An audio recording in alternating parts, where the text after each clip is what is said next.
Good afternoon. Please find your seats. There are some empty seats here and one or two there, but I think we counted well. Thanks for coming. Good afternoon, everyone. I'm welcoming you to our symposium, Becoming Earth, Decentralized Practices and Perspectives in the Ecosystems of Art and Nature.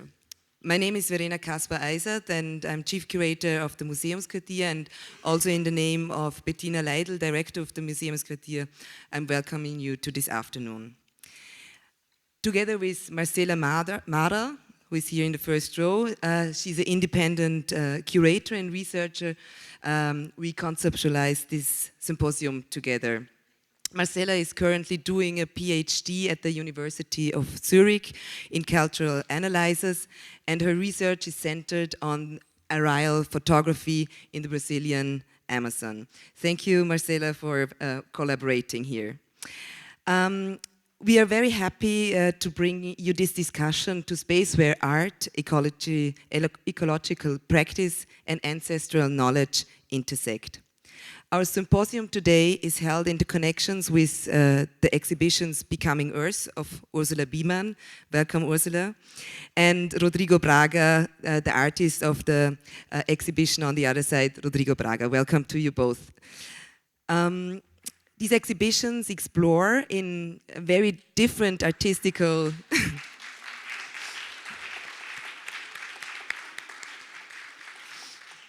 this goes to you.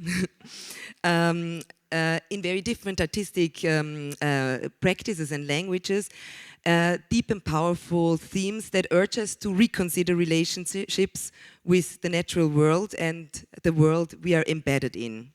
Becoming Earth by Ursula Biemann brings together the video works of her from the last 12 years that examine the interconnectedness of ecological conditions and human realities rooted in indigenous ecological perspectives.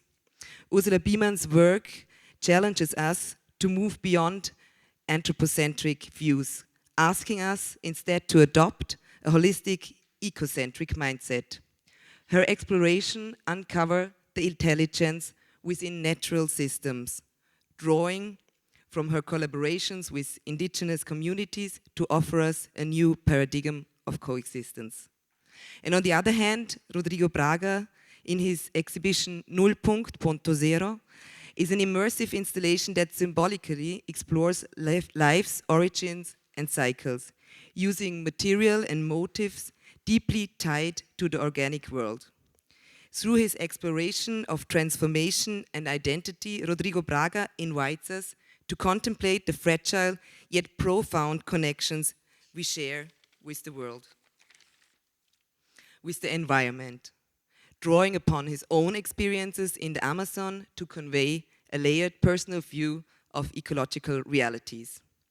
Our symposium today explores these ideas also in further depth, engaging with the artists, with indigenous leaders and writers. We want to question ecological crisis, the different systems of knowledge, and the decentralized practices we can adopt in art and ecology.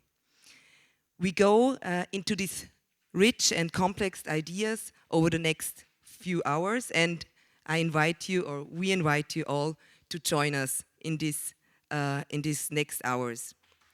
I'd like to thank everyone who made this event possible, the very dedicated team at MuseumsQuartier, our curatorial collaborators, our guest speakers, and of course, thanks to you for joining us today.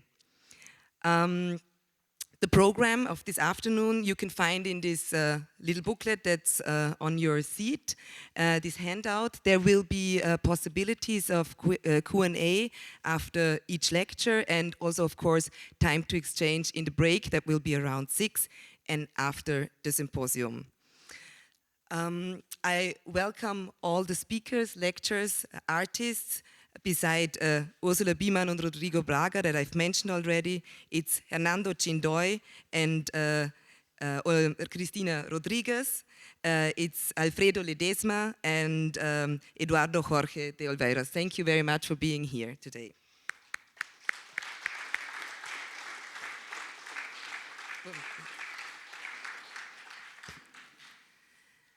We start this symposium with a sensitizing performance by Alfredo Ledesma.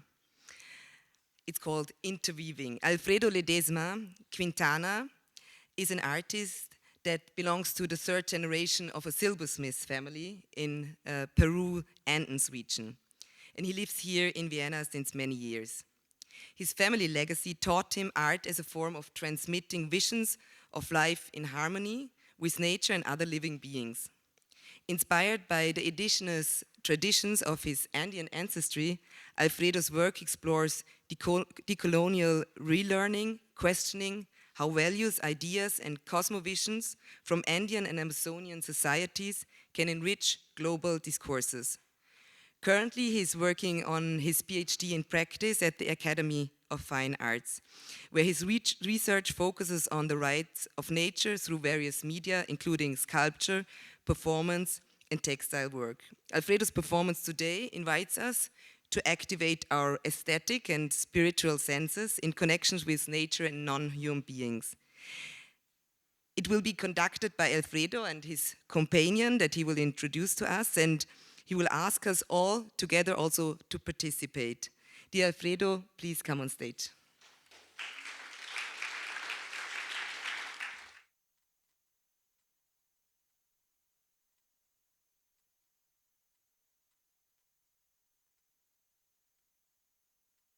It's an honor to be here and to contribute to this symposium in the framework of these beautiful exhibitions by Ursula Biemann and Rodrigo Braga, with a performance that I invite all of you to participate. I would like to start with a quote from the Declaration of the Zapatistas, a Mexican movement standing up for alternative ways of coexisting.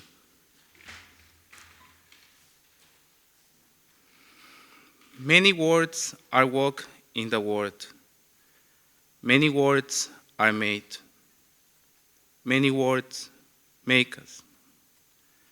There are words and words that are lies and injustice. There are words and words that are truthful and true.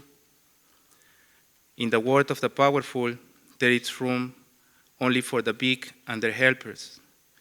In the word we want, everybody fits. The word we want, it's a word in which many words fit.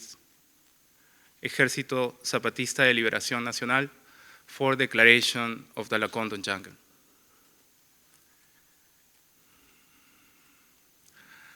I grew up together with my indigenous grandmother in Lima and spent various summers of my childhood in my mother's hometown, a small peasant town in the region Amazonas.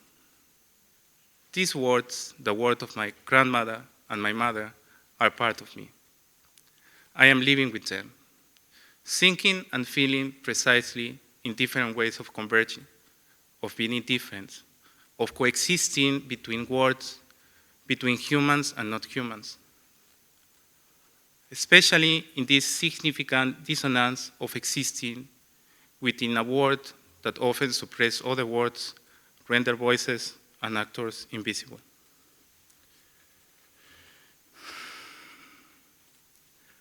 We live in a time of crisis of the modern world.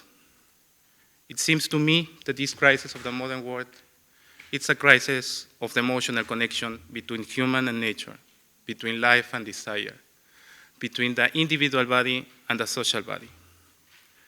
This crisis of the modern world is present, and it's attack on people and nature, yes, but perhaps more fundamentally, it's attack on our bonds, on our social interdependence.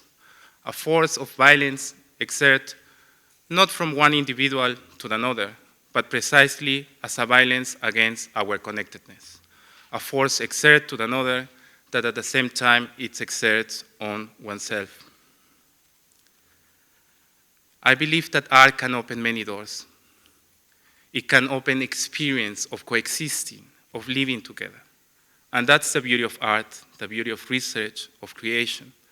Together with imagination, we can build bridges between different worlds and recognize and validate ways of knowing that are often suppressed and not valued. And this is also part of my research and my contribution, to recognize the urgent right of nature, the rights of winds, lakes, rivers, oceans, and mountains, with which we can relearn and reaffirm the many interdependencies that characterize life. I am carrying a bag, and in this bag is my companion. This silver coat is my companion and my partner in this performance.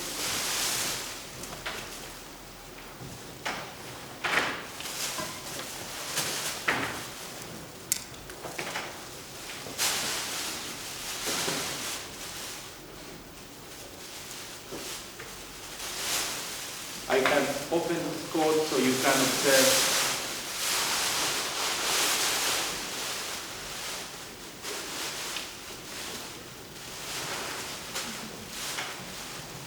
observe the materiality of the coat, see the texture, and sense its agency. I want to invite you to close your eyes and become aware of your breath. Inhale, hold, exhale. I repeat. Inhale, hold, exhale.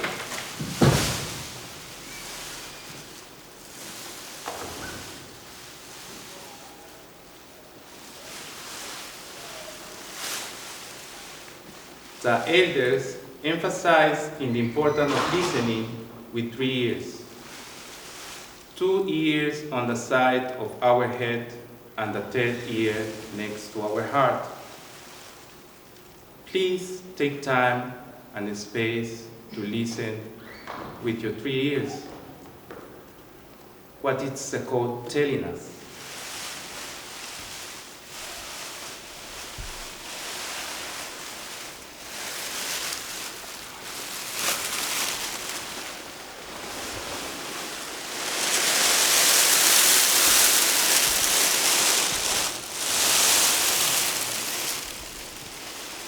Please recognize your emotional bases and reserve your judgment.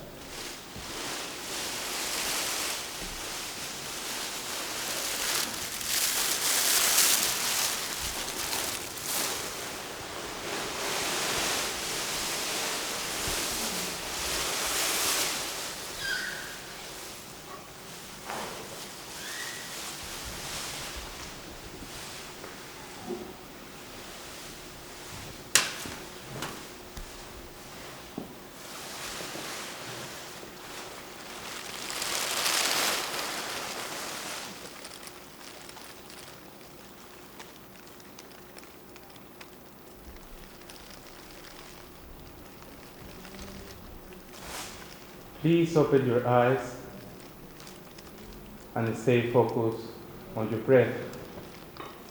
Inhale, hold, exhale. Inhale, hold, exhale. I would like to invite you now to stand up. Please stand up.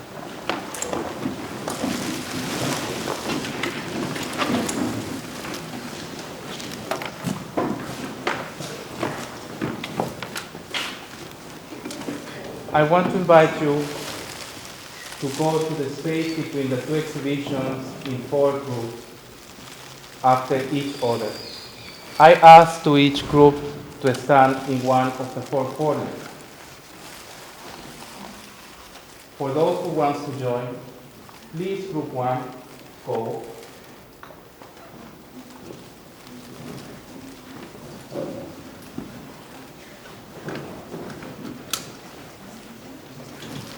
Please group 2, go.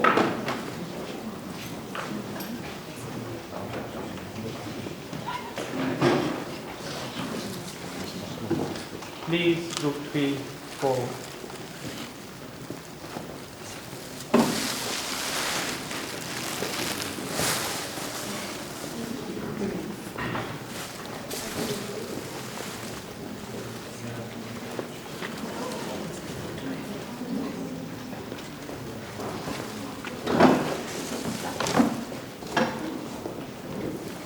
Please, group 4, follow now.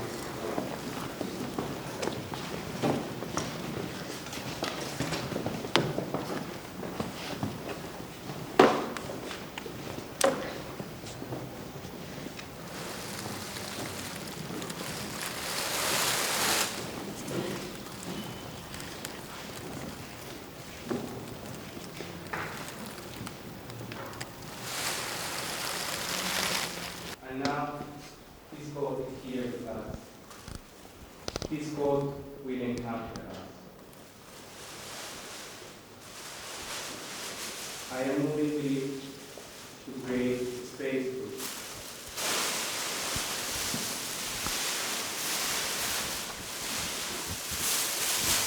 Please hear the code and leave control.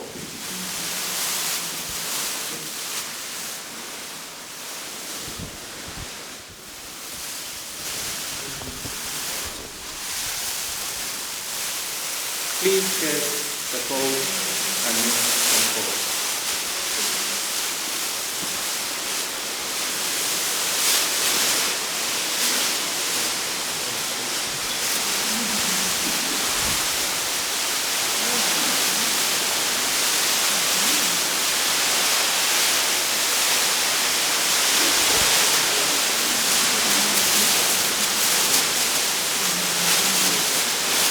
We move carefully, slowly and carefully.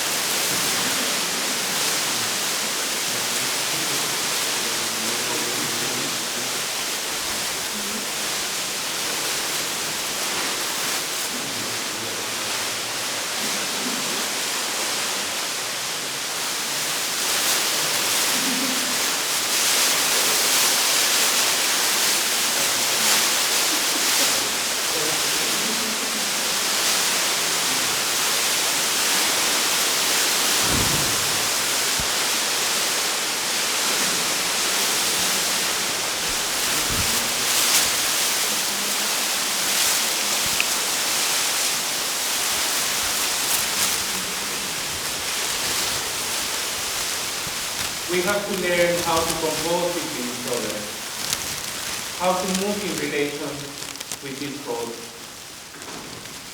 I want to invite you to think and feel, to understand and feel that this code has its own agency, to act respecting this agency, to move and feel in interdependence with it, while we are seeing, touching, and listening to our bodies all together. I will need your support to create a ceiling with this code. I will come to each corner to tie the code to the wall. Please feel free to touch the materiality, listening with your 3 ears, and stay focused on your breath. Inhale, hold, exhale. Breathe in and move carefully with our hands. We move our hands receiving radiant air that makes the whole breathe. Breathe and move.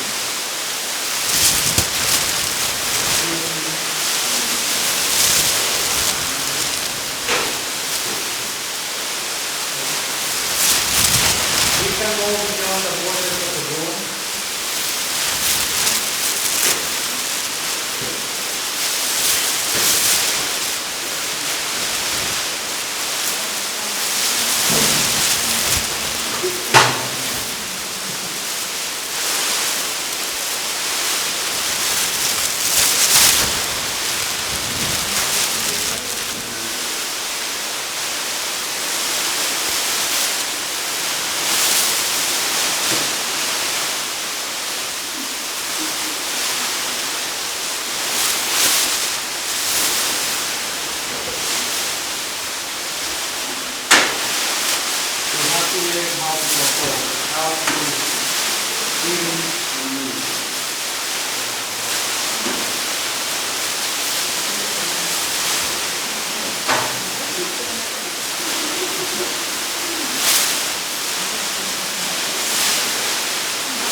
We hold this moment of care, this moment that sustains us.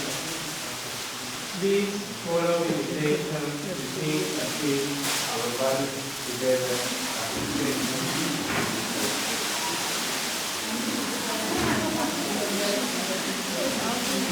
We move our head, receiving the air that makes us all.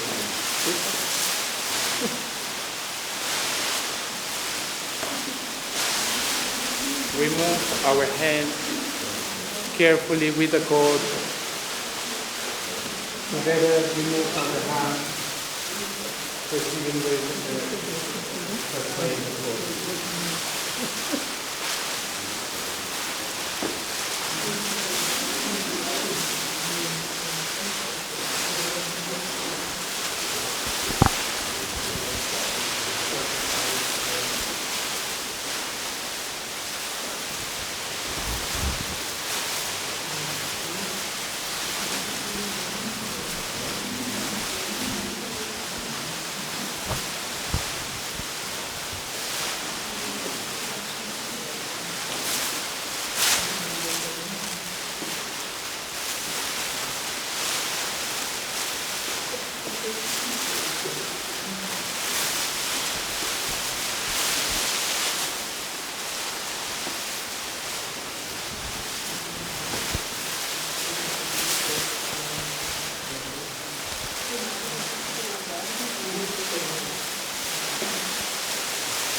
We hold this moment of care, this moment that sustains us. We experience something that we are not able to explain exactly how. Please follow the invitation to go to the Lord.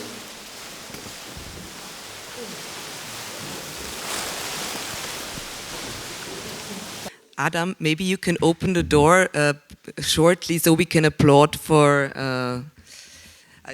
Alfredo.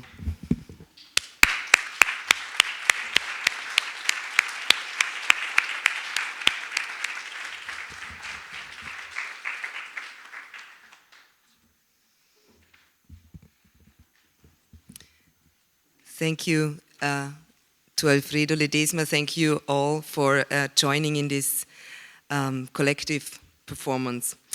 Our first lecturer on stage is Eduardo Jorge de Oliveira. We welcome him. He's an associate professor at the ETH Zurich and was previously assistant professor in Brazilian studies at the University of Zurich. Eduardo has a PhD in literature theory and comparative literature. He is an influential art critic and author in the field of Latin American studies. His research examines the cultural dimensions of texts and images, focusing on how they shape collective memory and environmental consciousness. His publications include works on Brazilian artists and writers, exploring themes of skin and body as a metaphor for human interaction with the environment. In his today's presentation, Vibrating Skins, Eduardo will examine the concept of epidermal environments as a bridge between humans and non-humans, challenging traditional dichotomies and suggesting new ways of understanding environmental relations. Please come on stage, Eduardo.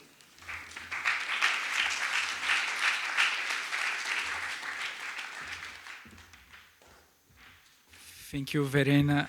Thank you all for having me here today.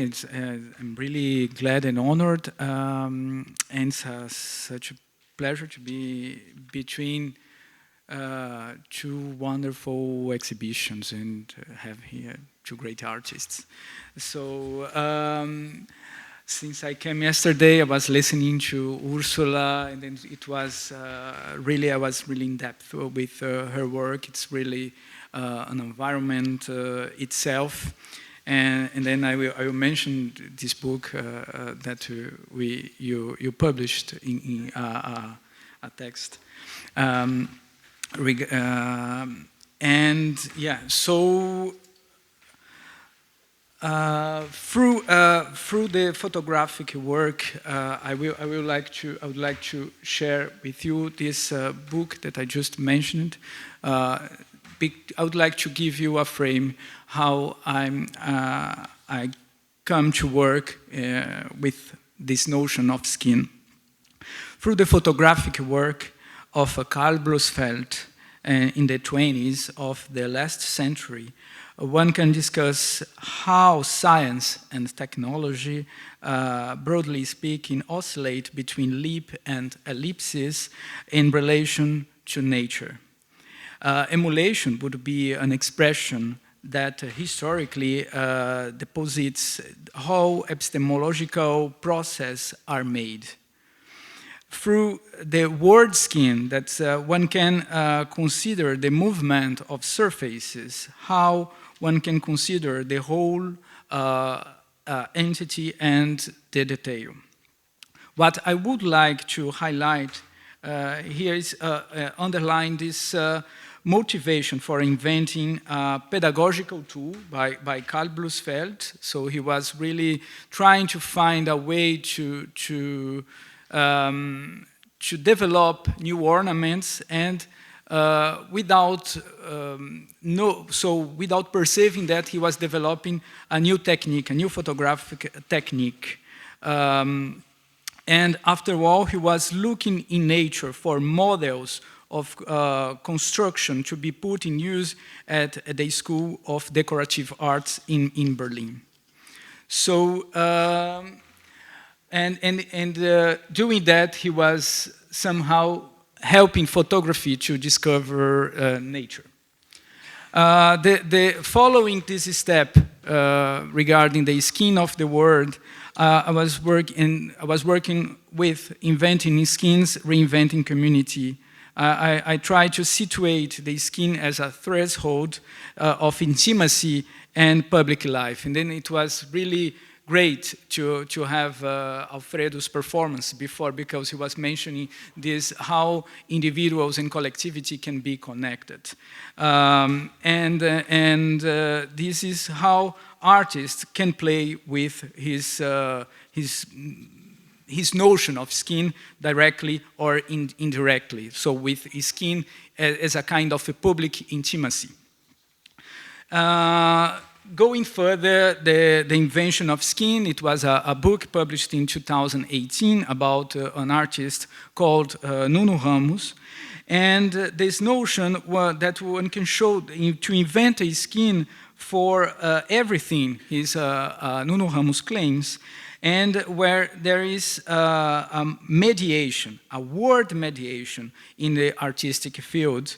In that sense, I would like to highlight one point of another artist, Hélio Oiticica, and according to him, he wrote about environmental art, and according to him, environmental means, for me, the indivisible reunion of all modalities in the artist's possession when creating, those already known, such as color, word, light, action, construction, etc., and etc., and those which in any moment arise out of their creative energy or from the participators when coming into contact with the work. I think both exhibitions is really connected with Hélio Oiticica's notion of environmental art.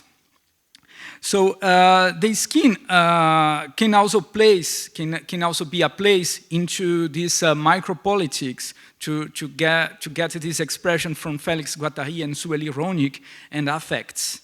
So with invented skins, I'm trying to highlight how skin is unique in each individual, acting as a record in its details, aspects of a person and a collective memory. So each skin possesses a sensitivity that touches and it is touched by the word. It mediates temperature configurations, we have these cuts, we have accidents, so scars, and so having the skin in a kind of history. Skin mark us in the world and giving us the outline of individuals, but it is as well a part of a totality, not only having us as individuals, but sharing words, having with beings, with living beings, but with non-biological entities. It's quite interesting to highlight that regarding these two exhibitions. Material and immaterial, all the interactions that we experienced in the world is coming to this epidermal level. I short describe the three moments that I worked in this book that will come out by Diaphanes next year. And that is, we have a first moment, the biological moment of the skin, followed by the social dimension, considering its racialization, that it's quite, I will develop a little bit more this point. And thirdly, the invention, how artists, they are doing art, inventing skins, so new surfaces, using images to change the skin of the world. So following that, I would like to highlight one topic on animality. So images can also be a place for meetings, a meeting point to put us together by creating relationships through a diversity of meetings between non-biological beings, living beings, and human beings and non-human beings. That's why I'm putting here two works. So the first one by Rodrigo Braga and the other one by a photographer called Mário Cravo Neto. There is an ecology of senses where the fiction, the secret, the meeting between human and non-human beings can help to go in depth in any image as an act of imagination, and there is a political, not strictly separating, but we have somehow a kind of enchantment of the word. And going through that, still there is a plate from Karl Blossfeldt when he was trying to discover these ornaments in nature, but he was go in depth with photography. I would like just to come with you in 1967, when Lynn White wrote a decisive paper, The Historical Roots of Our Ecological Crisis. So he is relating on the accumulation of technological skills, and I will come back, but before that I would like to go to pay your attention to a short text written by Max Weber, which title in German is Wissenschaft als Beruf, expressed how relevant to humanity is oriented technology and intellectual rationalization. So in his eloge of a countable and measured word, he used indigenous peoples and magical means in contrast to defend progress such as a train, so Straßenbahn. With that, he coined the expression disenchantment of words. So in his terms, Entzauberung der Welt. So nothing would be more mysterious and unpredictable, and with this new development of technologies, we can go further with science and be more into the progress. Let's say that, but we have lots to discuss on it. However, coming back to Lynn White, is there somehow this point? So in English, he's making a little work on philology, saying that the word ecology dates from 1873, and he's really synchronizing this emerged word with the union between science and technology. Going through that, so I'm trying to really summarize quickly. I would like to mention one topic that I was talking about in the book when I was talking about race and racialization. So 1952, so Claude Lévi-Strauss wrote Race and History, ordered by UNESCO. And he mentioned the diversity of cultures and the difference that some cultures, Westerns, they do synthesis. They make really they synthesize more than others, and even in the even if the other cultures more oral, autochthonous, they make the same or more effort. They don't have this capacity to synthesize knowledge according to Lévi-Strauss, and there we still have this difference between the global north and global south. It's also this how each hemisphere, let's say that, is dealing with this capacity of synthesize or emulate nature, where technology and science are the basis.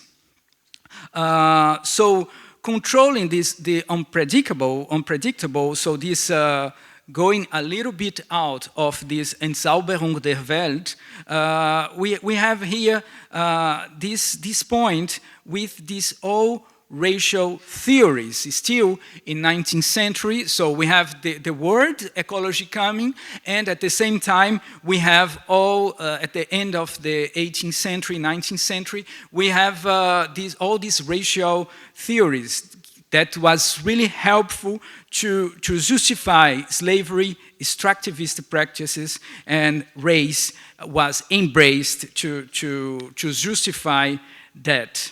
So yesterday, when I was listening to Ursula Biemann presentation, very touching and very touch work, I was surprised by one sentence. Here I will come later. This sentence that history does not exist to the hemispheric condition. So it's another work, it's the work at the end, the acoustic ocean from 2018. So allowing somehow a connection with this world skin as a surface and all interactions and even all gestures that we share as a human species, and that is a membranous state, and that's why I'm calling here vibrating skin. So, which is tightly connected with Janet Bennett's book, Vibrating Matter, A Political Ecology of Things, a book published in 2010, and because that shares that the skin resonates sharing with things, matter, and as a vital materiality. To summarize quickly, Janet Bennett's question is that how would political responses to public problems change where we can take it more seriously, the vitality of non-human bodies. She, and I'm following her work, is not far from Bruno Latour's claims on the disempanchment, so the performance of a more distributive agency and the boundaries between we and it, according to other agencies, and more flexible, and that we can perceive throughout daily situations, and how Bruno Latour is depicting that in Facing Gaia. So he's just mentioning, I will not read the quote, but he's just mentioning that every single day through the media we are having these new situations, that we have unemployment statistics dealing with the rising of water levels and so on. Following that, so that's since Lynn White, he was making to us this history of the world ecology. I'm observing the moves of the Anthropocene into the dictionary such as Webster. So it's quite recent that the word Anthropocene came into the dictionary. So became a word in 2000s. And when some use, so even if some use started at the 80s. But it's quite interesting because last year I saw this definition with one single example.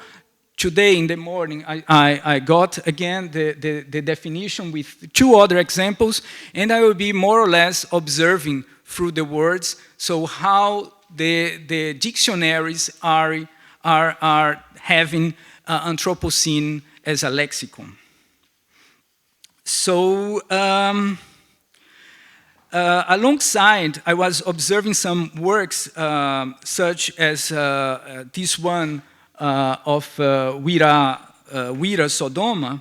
So he's a biologist, educator, and born and raised in Amazonia, and he's militating for the Tupini queers, so making this connection between queer movement and indigenous communities.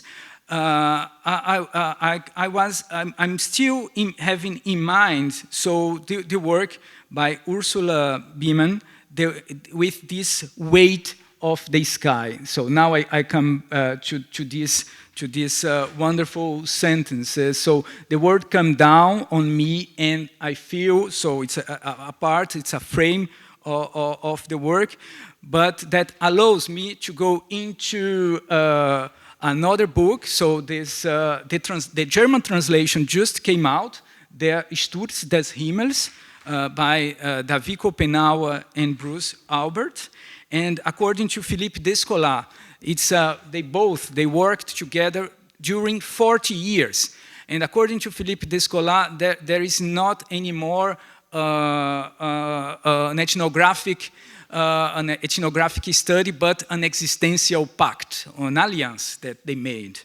And I would like to share quickly with you, since the time is really reduced, but I would like to make this panorama, that he is mentioning that, but it's really wonderful and powerful to read this quotation, and afterwards you can visit again both exhibitions, and he has mentioned that the forest is alive. It can only die if the white people persist in destroying it. If they succeed, the rivers will disappear underground, the soil will crumble, the trees will shrivel up, and the stones will crack in the heat. The drill up earth will become empty and silent. The Xapiri spirits, how is he naming the spirits who is coming, who come down from the mountains to play in their mirrors in the forest, will escape far away. Their shaman fathers will no longer be able to call them and make them dance to protect us.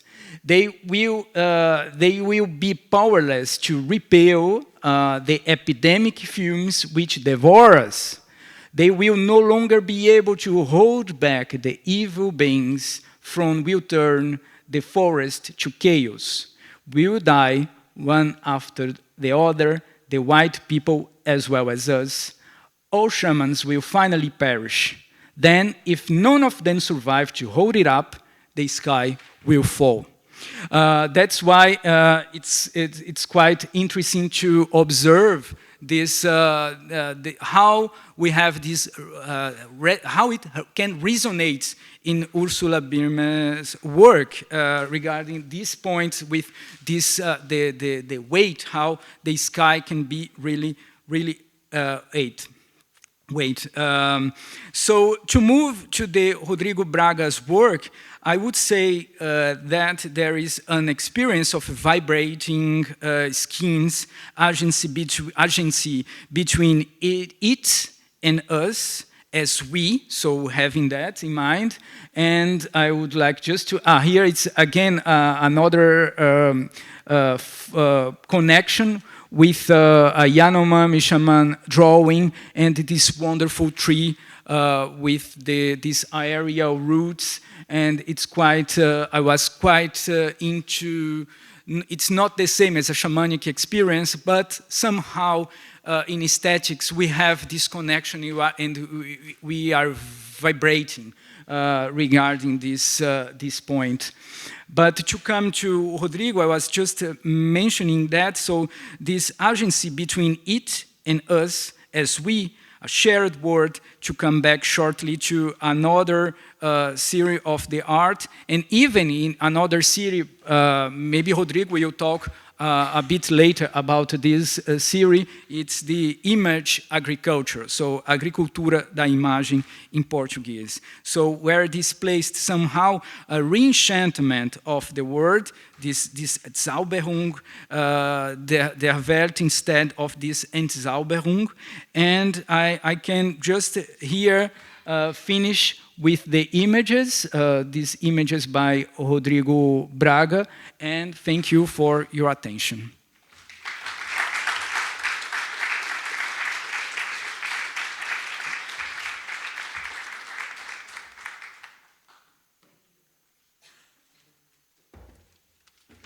Thank you very much, Eduardo. Are there any comments or questions right now? If not, I would like to introduce our next speaker, Rodrigo Braga. After his lecture, Eduardo will come on stage again and they both will have a conversation together, and then there will be also time and space for your comments, inputs or questions. So Rodrigo Braga is present here with his exhibition Nullpunkt. He's a Brazilian artist whose work include photography, video performances, installations, drawings, paintings. He's born in Manaus in the Amazon. Rodrigo's art explores the conflictual relationship between humanity and nature, often incorporating performative elements or sculptural compositions also in natural settings. His work have been exhibited internationally, including art institutions like MoMA PS1 or the Palais de Tokyo in Paris. In Paris, he's also based now. He has participated in the Sao Paulo Biennale, and he has also been awarded with some of Brazil's most prestigious contemporary art prizes, such as the Piper Prize. Rodrigo's exhibition here at the MQ Freiraum is called Nullpunkt. Nullpunkt symbolizes the tension and balance between creation and destruction.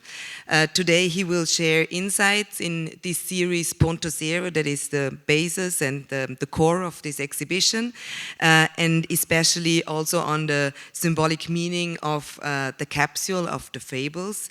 It's this hybrid object that interweaves the themes of birth, insight, and our connection to the environment. Dear Rodrigo, may I ask you to come on stage?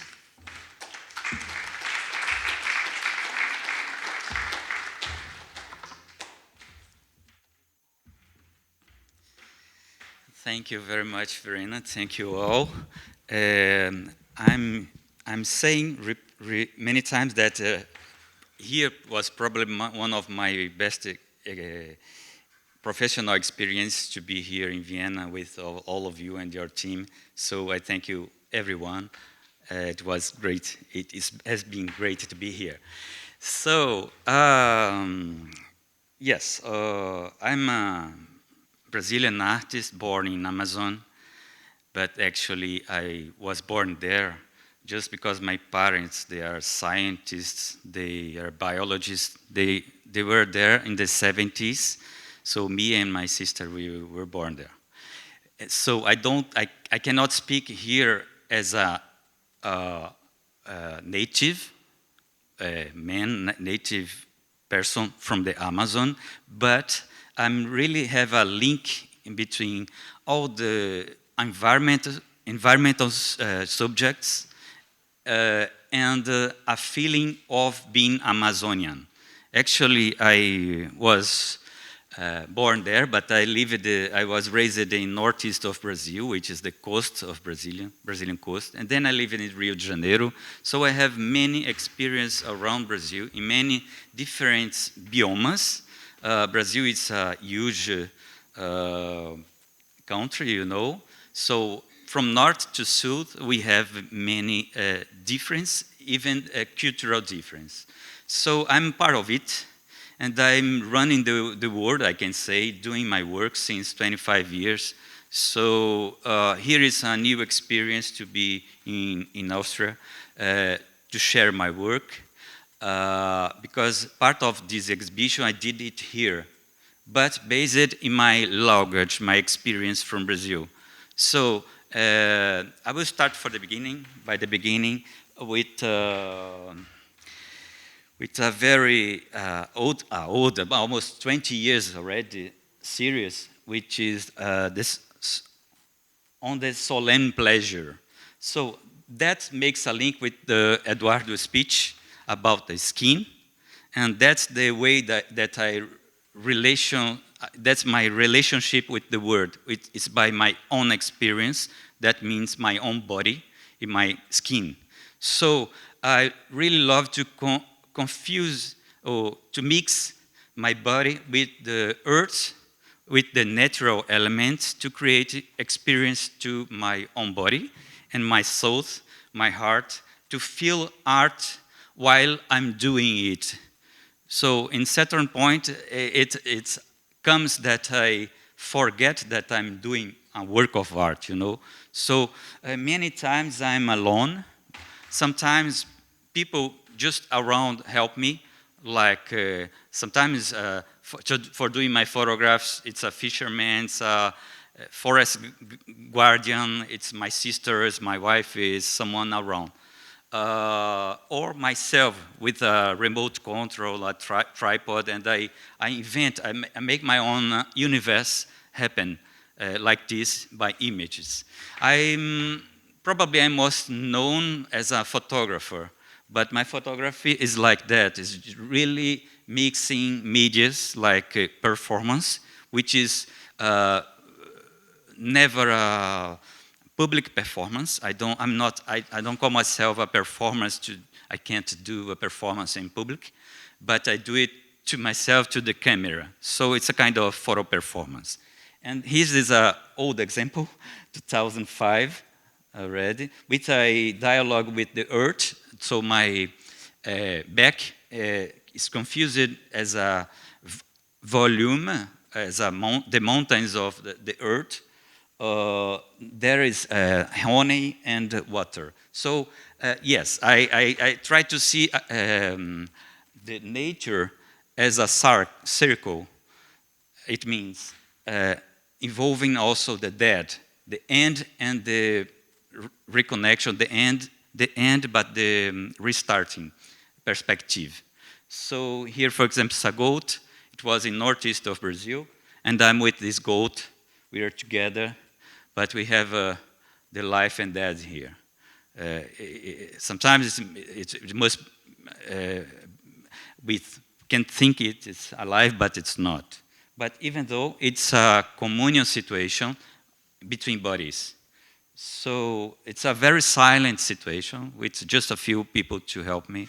And it was very strong to do because I was really connected with some, an animal which is used, which was included in many different cultures alongside the history of humanity since millions of years. So we can find the same gesture in candomblé, for example, in the perspective of African religions, for example. So bad is one of these works that I really consider that it's involving my body in a point that everything becomes the same. Here it's a small performance, I can say, or a situation or action involving a pig, big pig, pork, female that was dead by the system, I can say. All the animals I work they are animals authorized to be killed, to us to eat, for example. So I really touch this difficult, sometimes subject issue in the society, that is the hierarchy that we impose to the other animals, non-human animals, to serve us. So I changed place with this pig. It was inside the earth already, let's say, in my imagination. And I dig with my own hands, and I bring out the pig, and I come into the hole, changing the place. And bad in Portuguese, there's a double meaning. It's also the bad for dead people, but it's also the bad for babies, for example, leito. Tone. It's a work that I made to São Paulo Biennial in 2012 that I participated. It was a 3-channel video. That's the photo of the installation in Vienna São Paulo Biennial. There was 5 photos and 3 videos running at the same time, and with the audio that confuses. So let's try.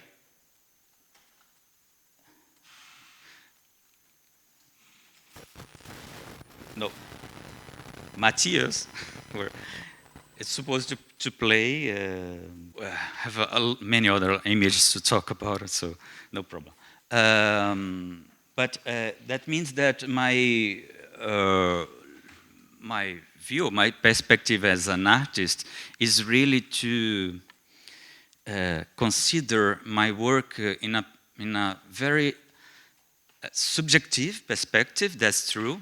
I'm not dedicated to academy or for thinkings, or even if sometimes I write, I think about my work, I discuss with people, even if I sometimes give class to universities. But my way of working is from inside the experience. And sometimes I used to say that when I see my photograph printed on the wall and framed, for me it's like túmulo, a tumba, I don't know the name in English, but it's like the end of the work, because many things happens before. And for me, art itself is that experience that happens before the thing itself. The object of art is interesting, is necessary to show, to sell, etc. But for me, being an artist is thinking and discuss this word from a subjective, yes, but also I can involve spirituality too. It's not nothing to do about religion, but spirituality. Even if I'm not a shaman, yo no soy un chamán, yo no soy un artista chamán, but sometimes it's a connection with the process itself. It's very immersive. So here it was an exhibition framed, all the photos framed in São Paulo, Brazil.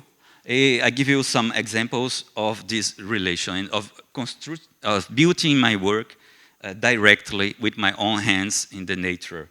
That was in the northeast coast of Brazil. That was in Amazon. I bring you some images from Amazon here, which is interesting for us. The river Sentinel, the big eye that is at the border of the Rio Negro, the Black River in Amazon, and it looks around what's happening. And it's just one eye, like lost in this field.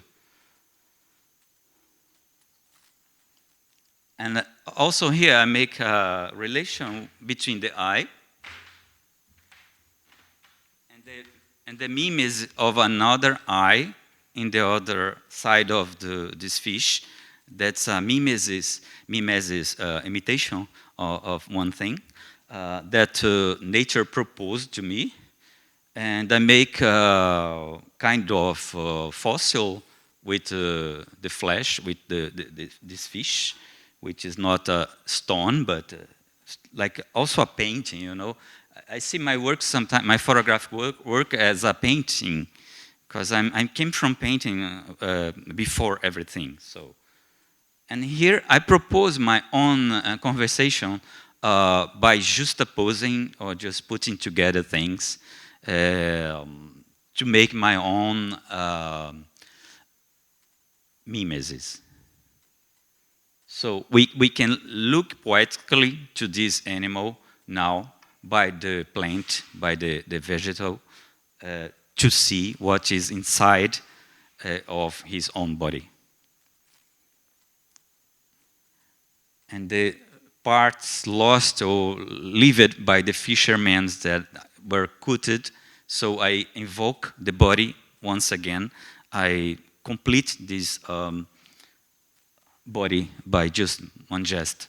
It was in the river, Rio Negro in Amazon, by the beach of the river. You know, we have beaches in the river.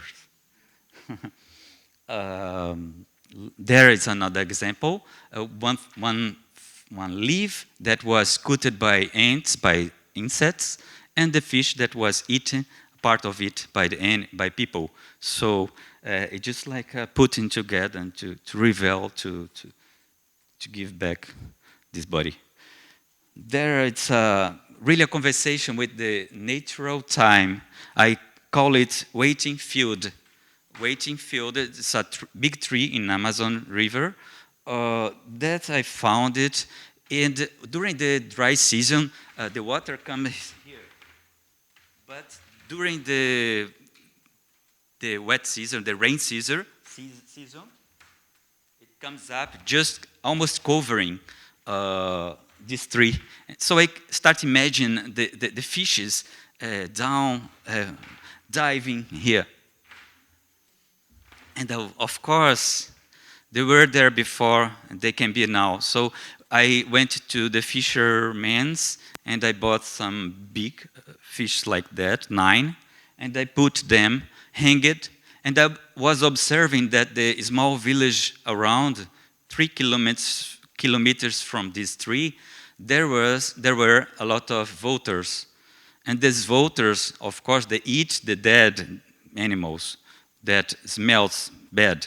So I imagine that this situation, a bit surrealistic, that the vultures could come to eat, and they did it 2 days before that I hanged the fishes.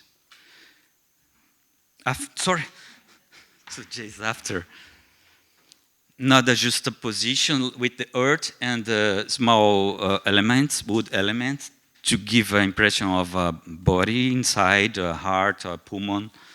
Other mimesis between leaves and fish, it's clear.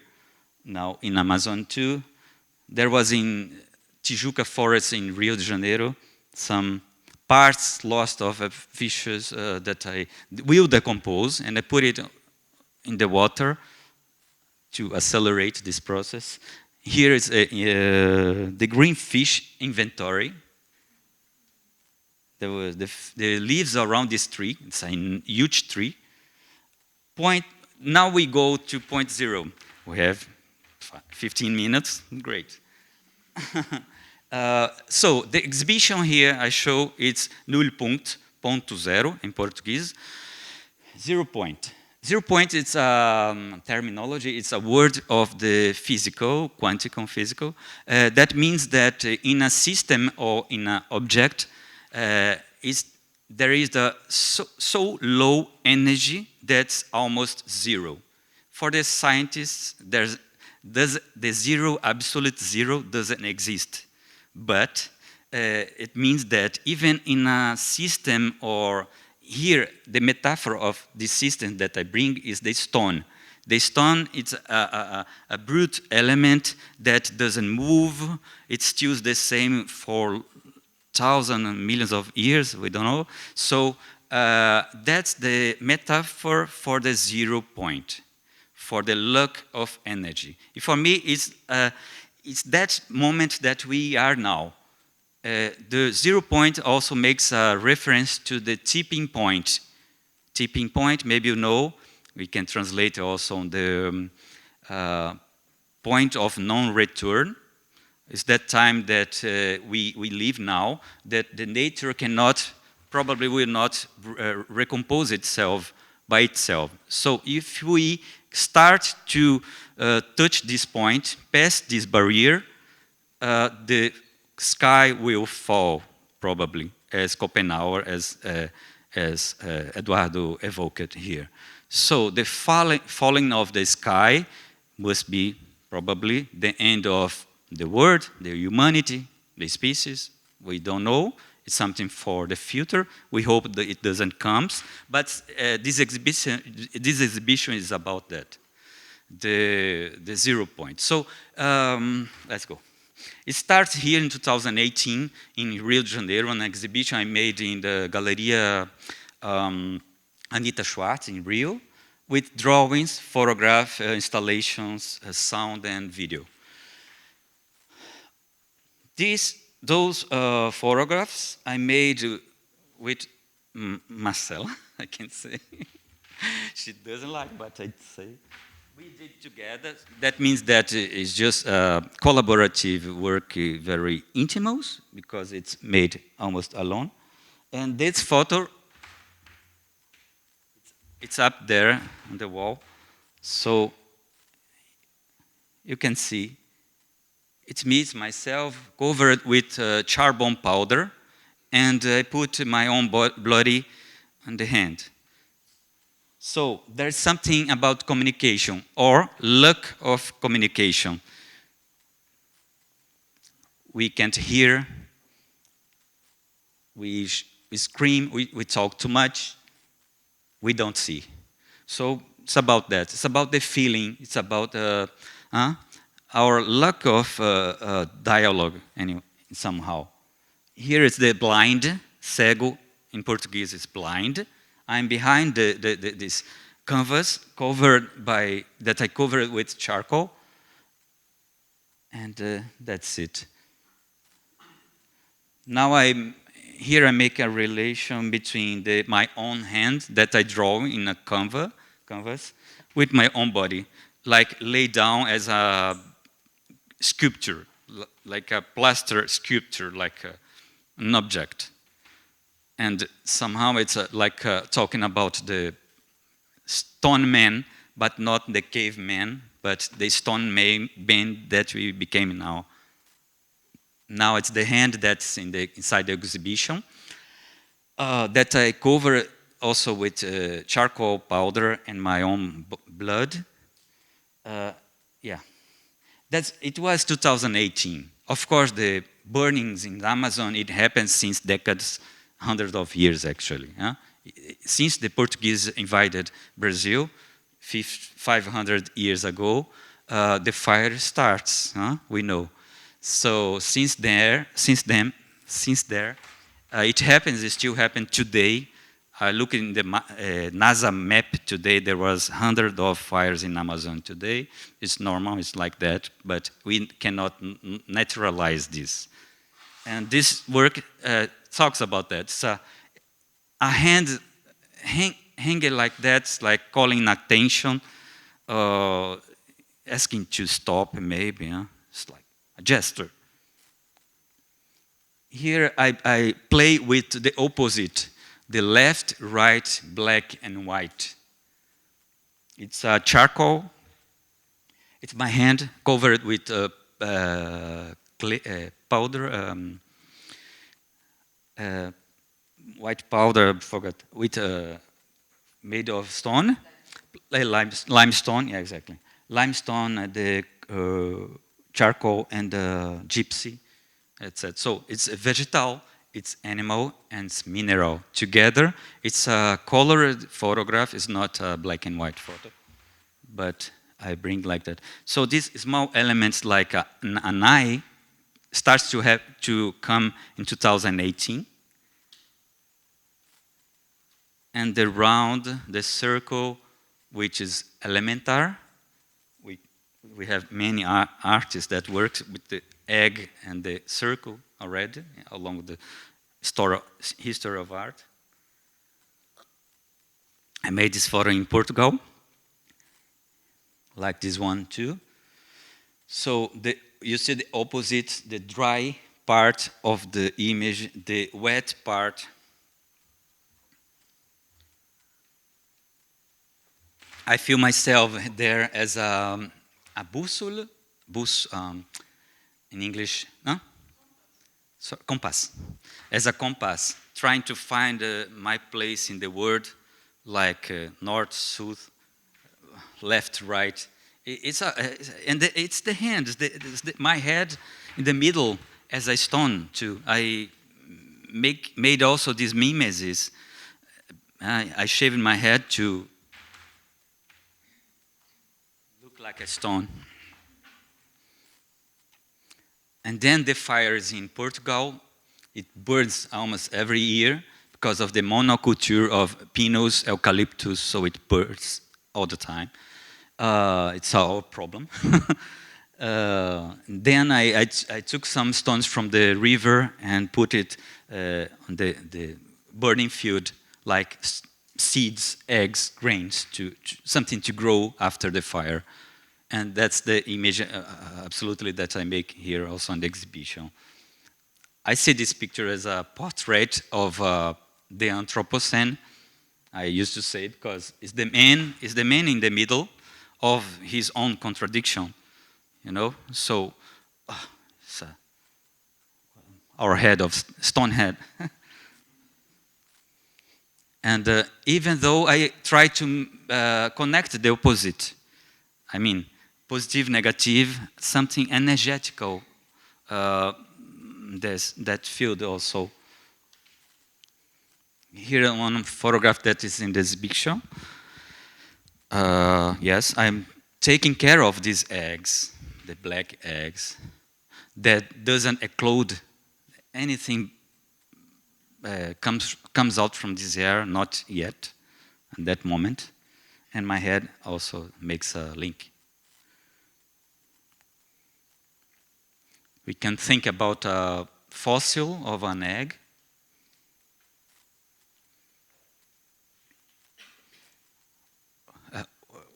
Who is inside or belongs the other? Huh? Who belongs the other? It's like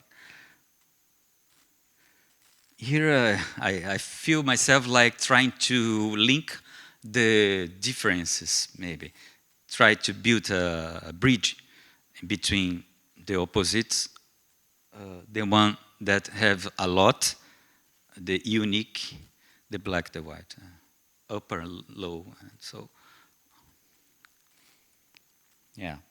Again, like this very dry field, this series is very dry if you compare with the others before, which is in Amazon with water, animals, plants, etc. It is very dry. It's like the world collapsing. But even I consider those rounded, shaped like cells, grains, eggs, virus. It was before the pandemic, but that's it. Here starts to appear iris as a gemma of the egg. So I start to make some drawings, also comparing, making this opposition, and then I did those photographs, a diptych, that I made. Asked someone to make a tattoo in my head without ink, but using water. So just remains the scary with the symbol negative and then positive. So that's it. That's our contradiction. Really draw it in our hand. It's a bit literal, I don't know, but I like this image. Some drawings also, these oppositions. It's like the touching, by touching we have the opposition. Again, of course, we can think also about the complementarity, you know, it's like yin yang, yeah, that's decided, which is very complementary too. This I paint in the field in the south of France, with charcoal and oil, oil vegetal. It's 3 meters high, this stone. And then I found this stone. It was there already waiting for me since millions of years. I'm sure that that egg that is in the exhibition came from here. Huh? There was a format already of an egg. And I painted like a black hole inside. And there is also in the exhibition, I make a little performance around this egg. I run, like a dynamo, like to give energy, to hit in this egg with my own effort, my body, to hit by repetition and my effort to give heating, to burn something maybe. So that's the element which you can find here, the capsula de fabulas. Fabulous. It's a capsule of fabulous. In my English, capsule of fabulous. Fabulous. I don't know. So it can tell us new stories. This something to come from inside this egg, which is an egg hybrid. It's a hybridation with an eye. So the human iris I painted on this egg, and both are very symbolical now. So the egg grows something for the future, a new being, and the eye also make us to look forward and give us new perspective, and we look which is coming. So that's the exhibition that we have here, and we can continue discussion with Eduardo, I think.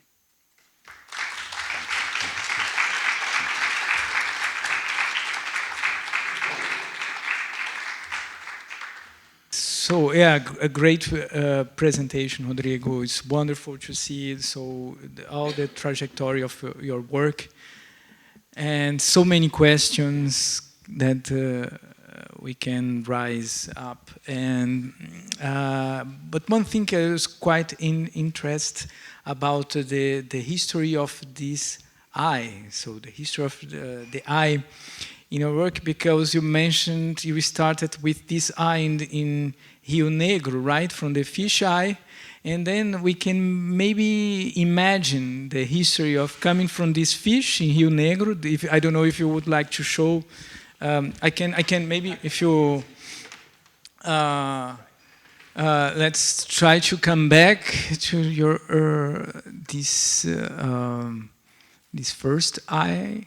Yes, this one, and how you came across and come back. So how are you how are you moving your imaginary? So because you mentioned this first image, your body and earth, and secondly the eye. So we have a kind of extreme variation from basic elements, body, eye, and how you are dealing with this repertoire you are developing visually to us. Did you think about it? Yes, yes. And I think actually there are some enigmas in art field, like the eye, the hand, and the egg that I work in this series that repeats for many artists. We see it alongside the history of art. The Brancusi, for example, the head that comes from an egg that turns into an egg. So for me, it's the same. I think there is something that comes from my background, everything I see, of course, but there are some specific elements that I see repeating along the time in those years of work. But so the eye, yes, we can see it here, and also the egg in some other previous works too. But mixing both together is something new for me. It's it's a quite surrealistic methodology, you know, to link objects that exists in the real world, but never together. So this surrealism, I really think that's part of my imaginary. I would say serendipity, because we have this kind. Serendipity would be a really interesting word, because it's something that we can recognize when we find, but we should have already that. So it's almost this stone that you found really with the hole, and then with this format. So you have already some references, so some background. You are really specific when you are in nature, which is quite unusual for someone who is going to the sertão, is this region of the northwest of Brazil, but at the same time rainforest such as an Amazon.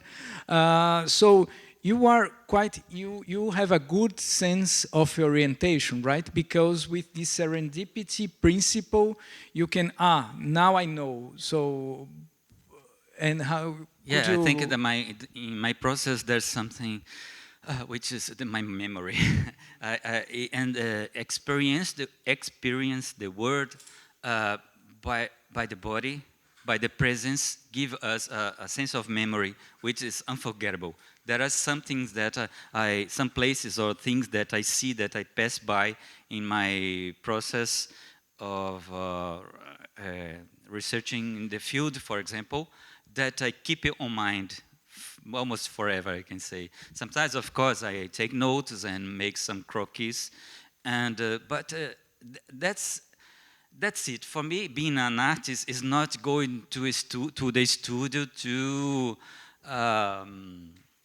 to work. I don't think that much.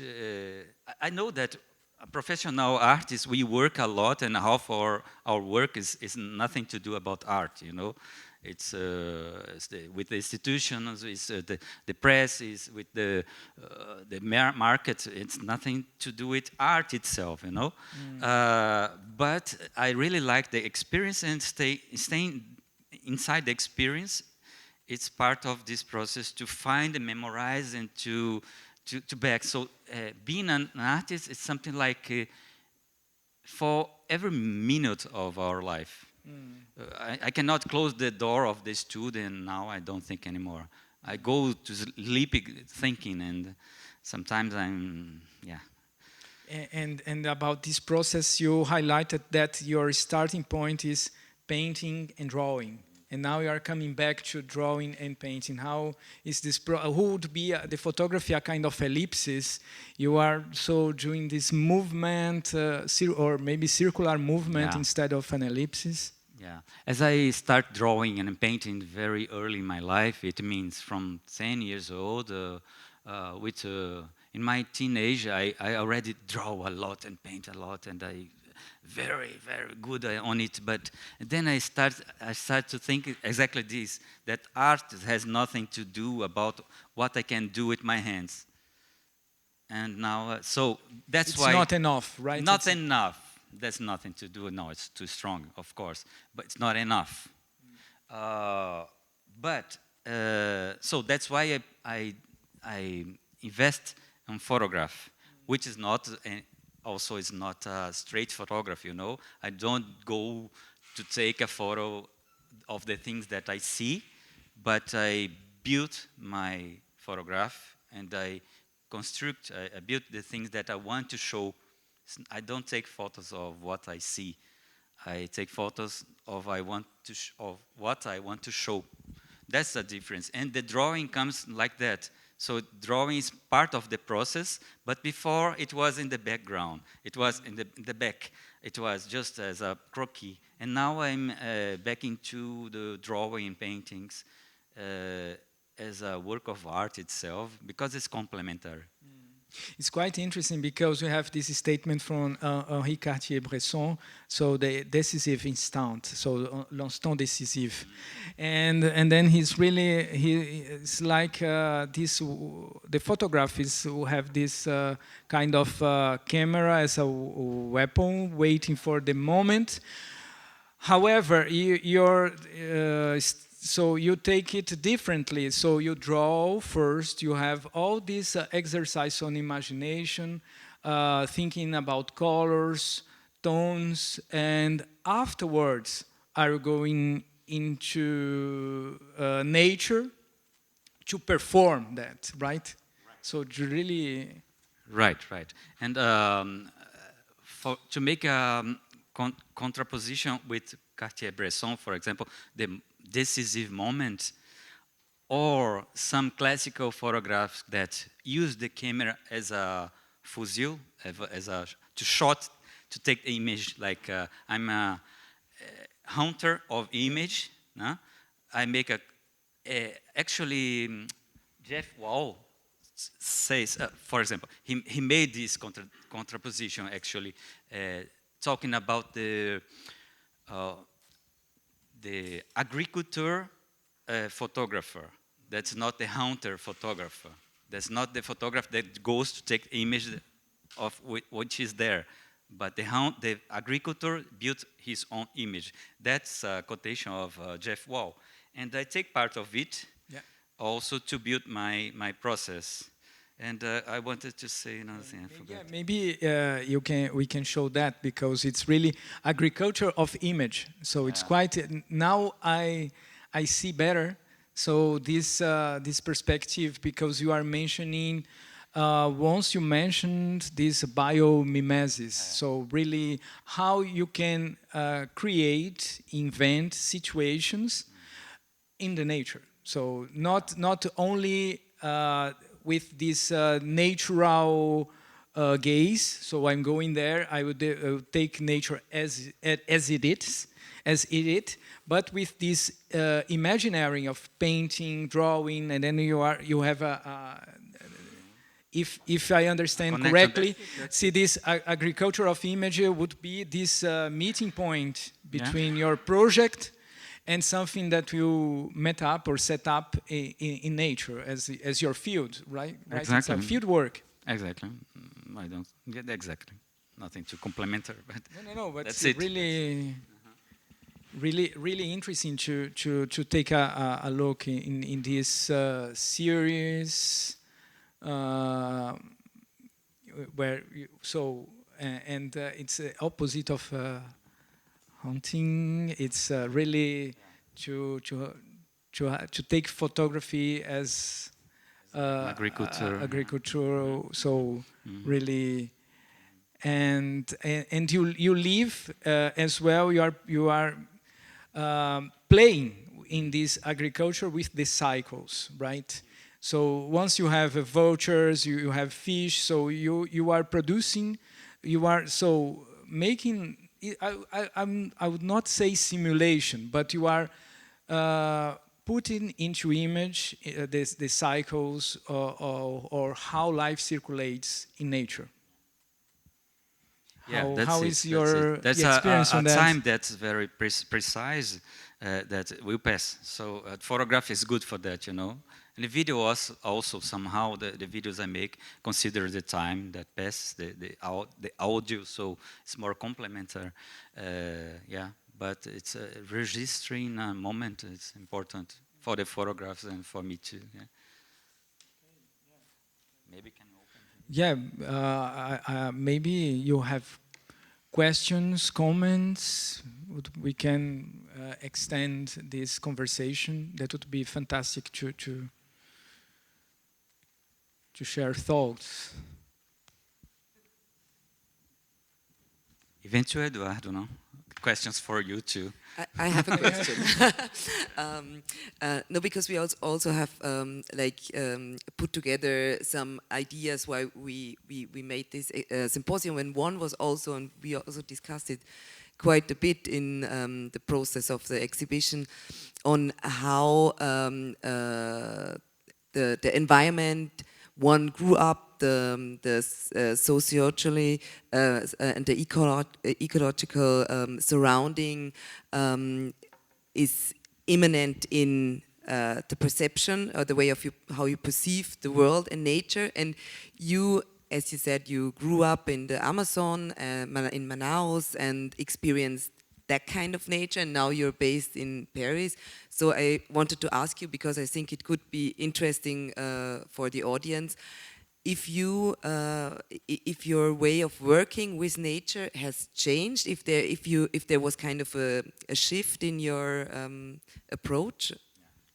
That's a good question. That's a question that I heard just from a French curator that was in Rio de Janeiro 1 week before I leave Brazil to move to Paris. 1 week before, he made this same question. What about your work that is so linked with the nature of your country, etc.? But actually, before moving to Paris, I was already working in many other countries, in, for example, Indonesia, Belgium, United States, and even in France, yeah. New York, yes, I got a prize, and they sent me to New York. Well, they gave me a prize because I work in the jungle, but what can I do in New York? So I forgot Manhattan, and I passed two months going to the periphery of New York. That means Brooklyn, in the most polluted beach in the United States, which the Bottle Beach. It's to find the bones of horses that were cut there in the 19th century. So that's it. We can't find our place, I think.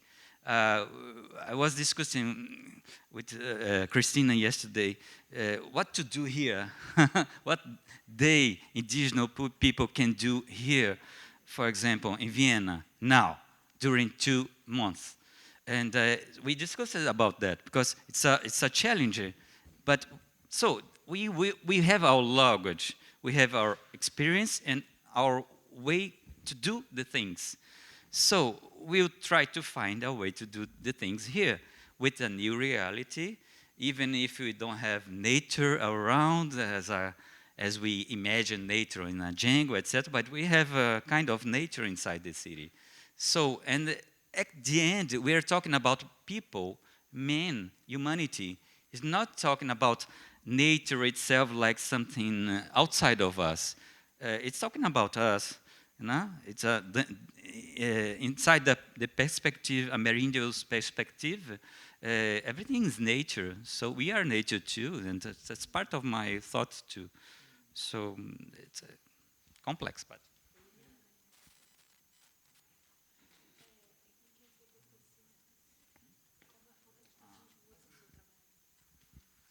I complement now. It's about the season here in Europe. I have to respect the seasons, the winter time and the fall. It's not evident. It's not easy to work in the field like that. In Brazil, doesn't matter what month, period of year you want to work, it will happen. And here I became more introspective inside my studio. For example, I always had a studio, a little studio, not that big, but I really didn't work before too much in the studio.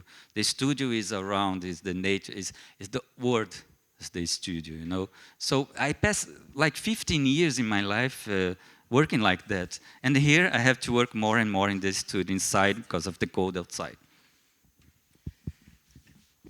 Can I add something? Because you, Eduardo, you have been talking about the skin. So my question was also a little bit like, did your skin change? Or maybe it's also a question to you. Do you see that the skin in which an artist works change regarding or to the place where he or she belongs or works? The perception. Yeah. So this is more a question to you. This skin you were talking about. That's a really interesting question that touches a really large political spectrum. So we have this biological data that each 3 months our skin changes completely. So we have each 3 months we have already a new skin. So it's a biological, okay. And with that we have this experience on migration and so on. We have the changing of gestures. We are discussing something regarding that. So once the gestures changed, it's quite interesting because it's about the relationship between skin and environment. One thing that we discussed, it's about the forms of control, right? So a new skin, what mean a new skin? A person who just arrived is going totally surprised. I don't know, in different places or non-places, as Marco G called, airports and other places like that. We have people who is working on control. So once you arrived, so you have a different typology, body typology, so the police will control you. And it's quite interesting to observe once someone is an artist, an academic, or however, once we start to discuss something, there is a difference, a gap between what they are judging and what's really happening. And I think we have this, the skin changed, the gestures changed, and there is quite complicated regarding the relationship between skin, environment, and all this political environment as well. So these forms of control. When you are in a train, you are observing how people from aduana, so how people from the border are going into certain persons to control or to ask some questions. The same in the airport, departments of migrations. And it's quite interesting to have this experience from that and observe from other point of view the relationship with the skin and all this racial categorization, historically speaking. So I was just summarizing here quickly, but it's really a research that I'm doing about this typology of skins and how it's really, we have a really racial hierarchy constructed, and yeah, it's quite interesting to observe that and to be doing research on this topic. I don't know if I answered, but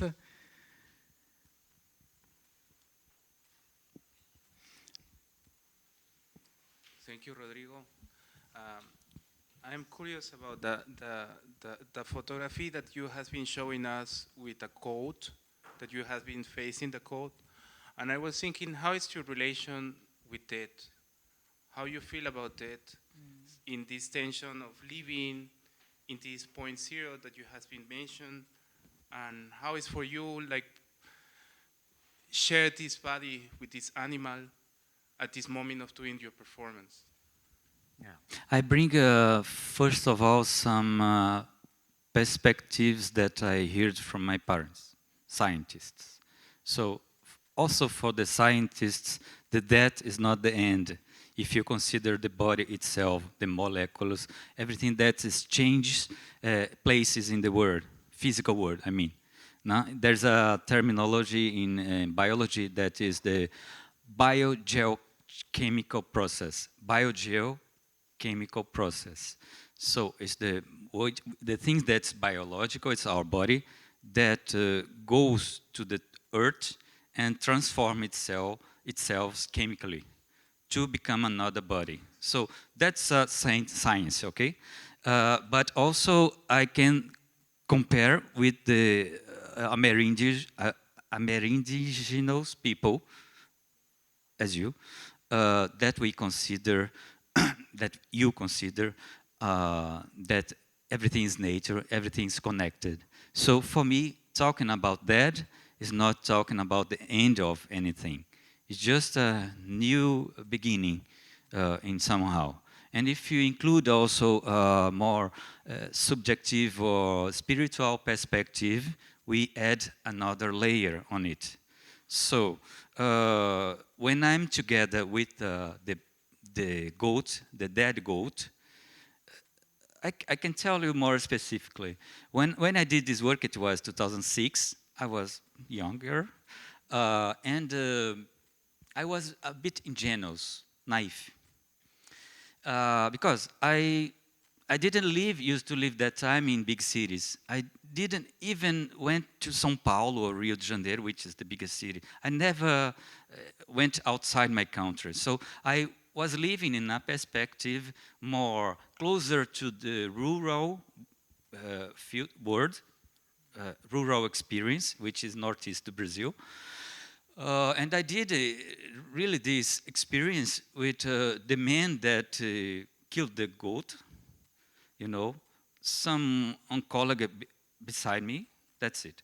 So when I went to a slaughterhouse to choose the goat, for example, there were a very small slaughterhouse, you know, in the countryside. There were 6 goats. And I chose the one that was older with the biggest corns and the male. So that interests me symbolically. And I wanted to make this work of art, this experience, for me, using an animal which is in the system, you know.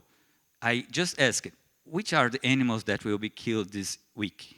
And he showed me 6. And okay, so all the 6 will be dead tomorrow morning. And I will take one. And I took one. And I put it myself in my car, and I went to the hole naked, there was raining, very slow raining, not that cold, but a bit cold. And when I touched and I hugged this animal, he was hot yet. So, you know, this was almost a ceremony to me, a spiritual ceremony that changed me forever. The same with the pig, you know, the same. Almost the pig gives his own last breath with me. It was dead already, but when I hug it, relaxed the body. So this experience changed me forever. And that moment I stopped to eat meat, for example. Since 18 years I don't eat meat anymore. There are the other work that I want to show in the video. There's a crab. And the crab, I used to kill the crab since I was a kid because it's part of my life. But when I did the work with the crab, even I couldn't eat crab anymore forever. So that's something that makes us think about what is established in the world regarding the death and the hierarchy of that in our world with human and non-human beings.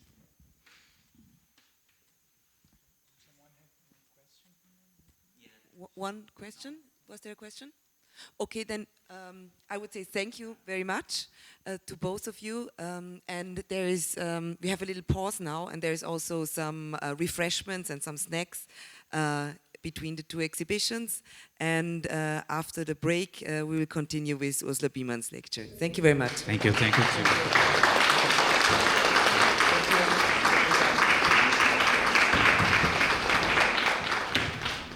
Yeah, welcome back. I'm very honored now that Ursula Biemann will talk to us. She is the artist of this exhibition entitled Becoming Earth. That is also the title of the today's symposium. It's a title, and Ursula knows I really like a lot.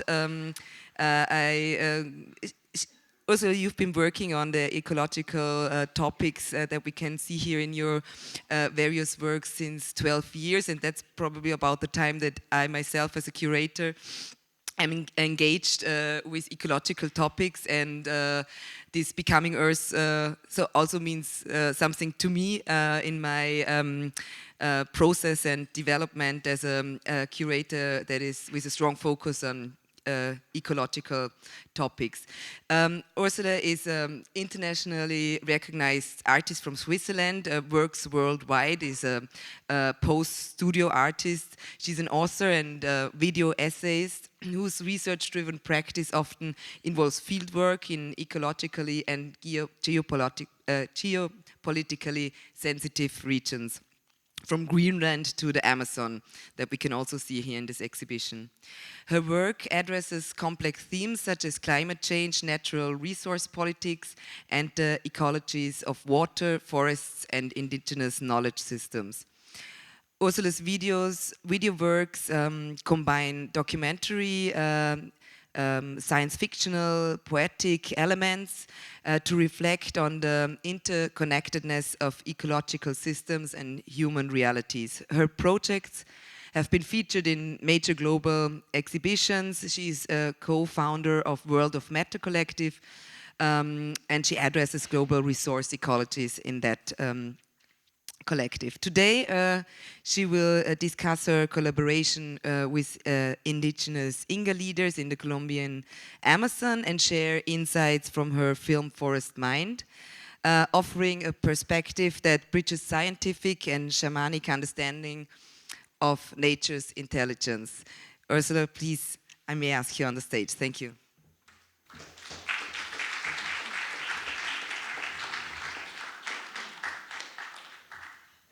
Thank you very much.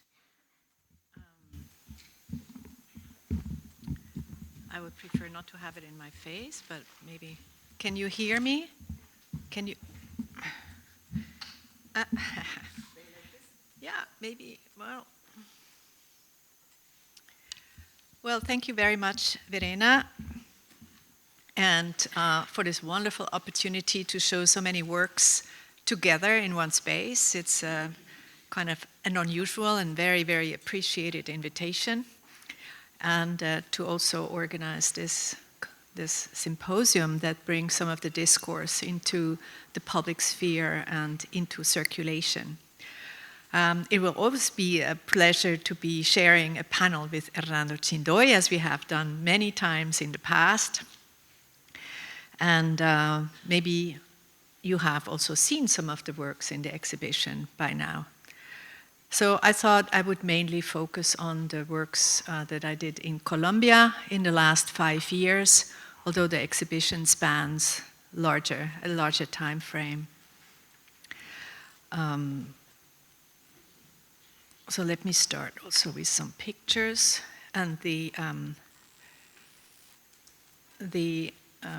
work that I've done in Colombia emerged from a long-term collaboration with the indigenous Inga people of Colombia, whom we have some invited here.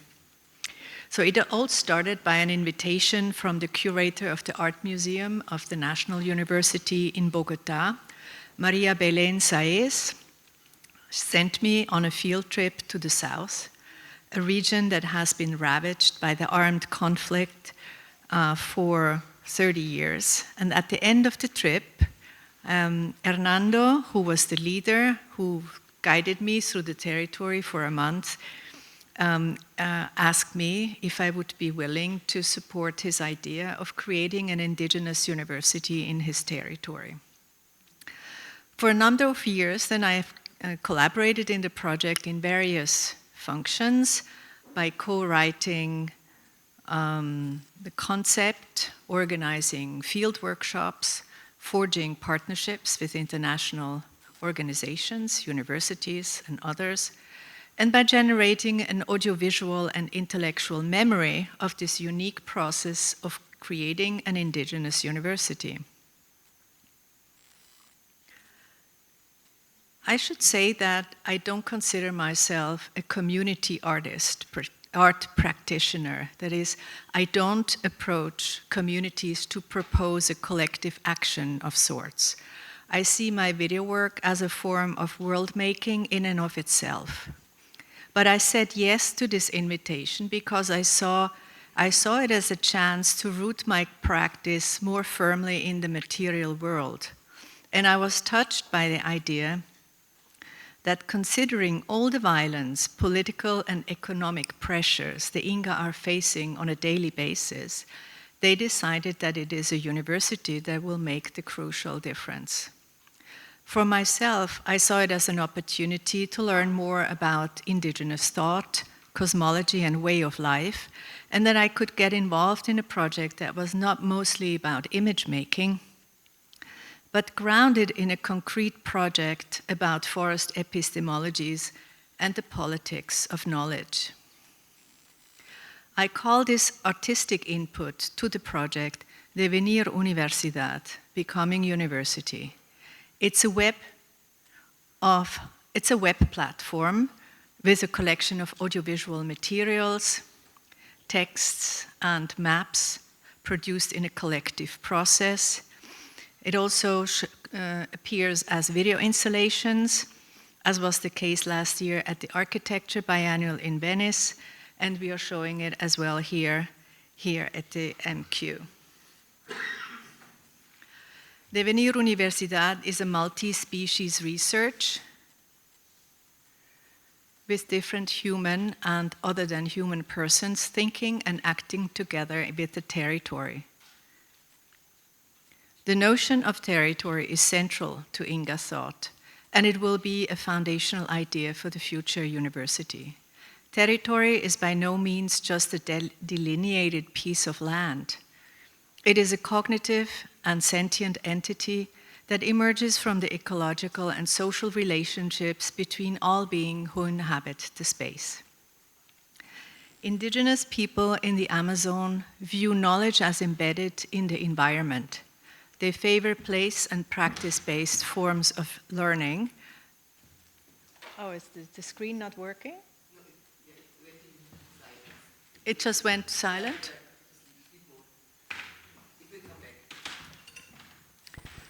So they favor place and practice-based forms of learning.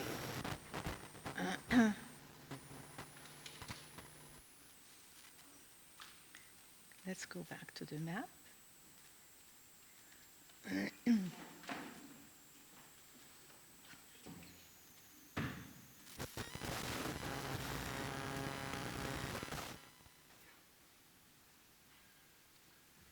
Great, thank you. That's why we think of this future university as a biocultural university. Biocultural concept rooted in the fact that biodiversity and epistemic diversity have co-evolved over millennia. They are completely entangled, so much so that if one of them dies, the other one also disappears. The ancestral knowledge of the forest is critical for the survival of the forest. Decades of armed conflict and enduring history of colonial occupation of their territories and the indigenous way of life have left the communities without a viable system to foster their epistemic culture. Indigenous knowledge has not been appreciated by the Western-style university in the Andean cities. It is important to support the Inca desire to take the politics of education in their hands. The idea of this university is to strengthen ancestral knowledge and collaborate with Western science where they prove to be compatible and ecological. My collaboration with the Inga precisely gave me the chance to bring into conversation two different knowledge systems, the modern scientific and the shamanic. So let's see if this actually works. As a video. This would be the video, but I don't think it will work. Never mind. I can tell you what she's saying.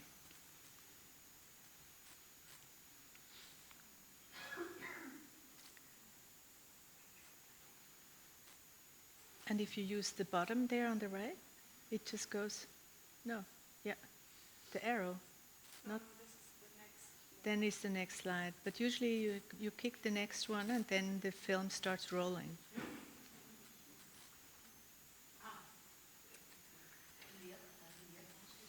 It's not going to work. It's just not working here. I don't know why. The clip is Vaira Hakanamihoy, who is speaking about epistemic justice. And that their indigenous knowledge is not really, that they are not really considered as experts, as scientific experts in their field. It's a very nice way of, she explains it very well, and it's part of the video back there. So, from the Inga perspective, knowing is not about analyzing objectively from a distance, as in Western modern science. Knowing something means to become part of a field of meaningful relations with all species and with the social and historical relations connected to that space. This complex field of ecological relations is what indigenous people in the Amazonia call territory. It is intimately connected to knowledge, wisdom, perceiving, and caring, and this attitude generates a peaceful and respectful relationship to the living world. Indigenous science is ecological for sure, but their territorial paradigm includes yet another concept that is outside the bounds of science, that is the intentionality in nature. By recognizing their intelligence, they turn all biological beings into subjects. The people in the Amazon encounter the other as person, as mind. And as you know, this indigenous premise gave rise to the rights of nature and the defense of nature as rights-bearing subjects before the court. It also seemed useful to support them by providing architectural plans for this. I established contacts with the architecture department at ETH in Zurich. Studio Anne Lacaton took on the project. We ran a 2-semester design studio. with a field trip with 40 students to the territory in the fall of 2019. And Inga students later came to a seminar in the Swiss Alps as well. Conceptually, the Inga conceive of the university not as a centralized campus, but as a composition that spreads across the entire territory. Knowledge is meaningful only in relation to the specific sites where it can be produced: the forest, the chagra research gardens, the rivers, the paramo, these amazing high moor ecologies. The other thing we began to understand when traveling through the field is that the territory is under a lot of pressure by state interests who see this region as empty and unproductive. Cattle farms and oil extraction grabs more and more land, pushing the indigenous further away from the good, fertile land. So the university is also a symbolic way of claiming the land. It's not only a matter of epistemic justice, it's also a matter of survival. So this is the broader context of co-creating the Indigenous University and learning about their cosmology. I conducted my own research project within that, Forest Mind, a video work and a book on the intelligence and metaphysics of plants. Do forests have a cognitive dimension? Are they intelligent? Do they have consciousness? When asking such questions, you can easily make out the difference between epistemic cultures, between knowledge systems. Forest Mind is informed by many conversations with the Inga elders, the shamans, their daughters, women healers, and social leaders. My research in the field was concerned, first and foremost, with the practice of traditional medics in the Amazon who work with the master plant ayahuasca, in Colombia called yaje, or simply the medicine. The expertise of how to navigate knowledge through ayahuasca is what constitutes indigenous science here. Indigenous people in Amazonia have accumulated a vast living knowledge about the many plants that grow in their territory, estimated to be in the range of 80,000 species, including those that possess potent medicinal properties used for physical and psycho-emotional healing. One particular combination of ingredients from two different plants, a liana-type vine and the flowers from a bush, was found to make a medicine with psychoactive properties that has been used by Amazonian shamans since time immemorial.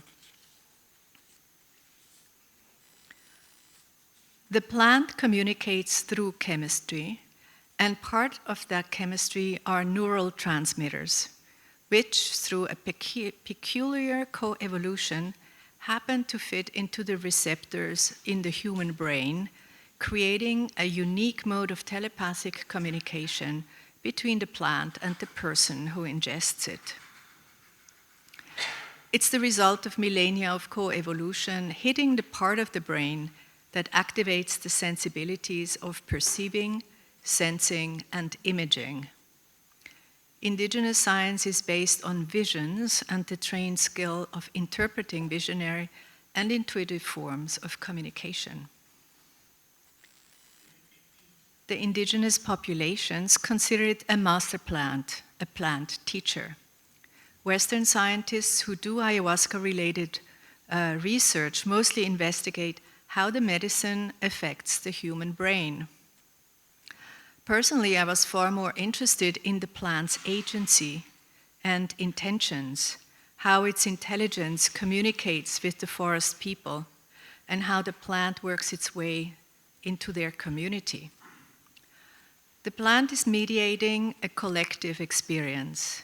It generates a sense of mutual responsibility that is bringing Amazonian people together.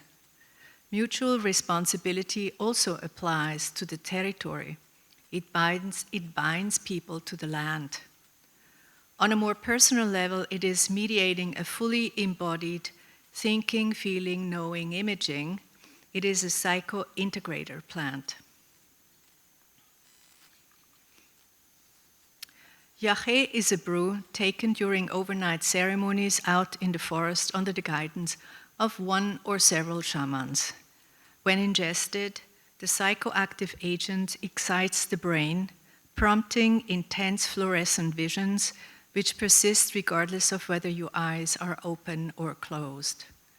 These fluorescent images are taking place in the brain and are projected out into the forest night. As a visual artist, of course, I was captivated by the forest, visually communicating with me by illuminating my neurons. The mind, according to British anthropologist, actually that's the wrong name, Gregory Bateson, is not located within the person's brain. Mind is what happens in the perceptual moment outside and between bodies. Cognition is relational. It goes beyond bodies. Humans, and as it turns out, many other beings, are constantly broadcasting emotions, thoughts, and psychic fields as an expression and extension of their selves. Science has put a substantial focus on what can be perceived with our senses and measured with instruments. But ecological concepts should also consider the invisible, energetic, psychic, and mental dimensions of the interactions between beings and territories. They are out there in the landscape, physical and performative.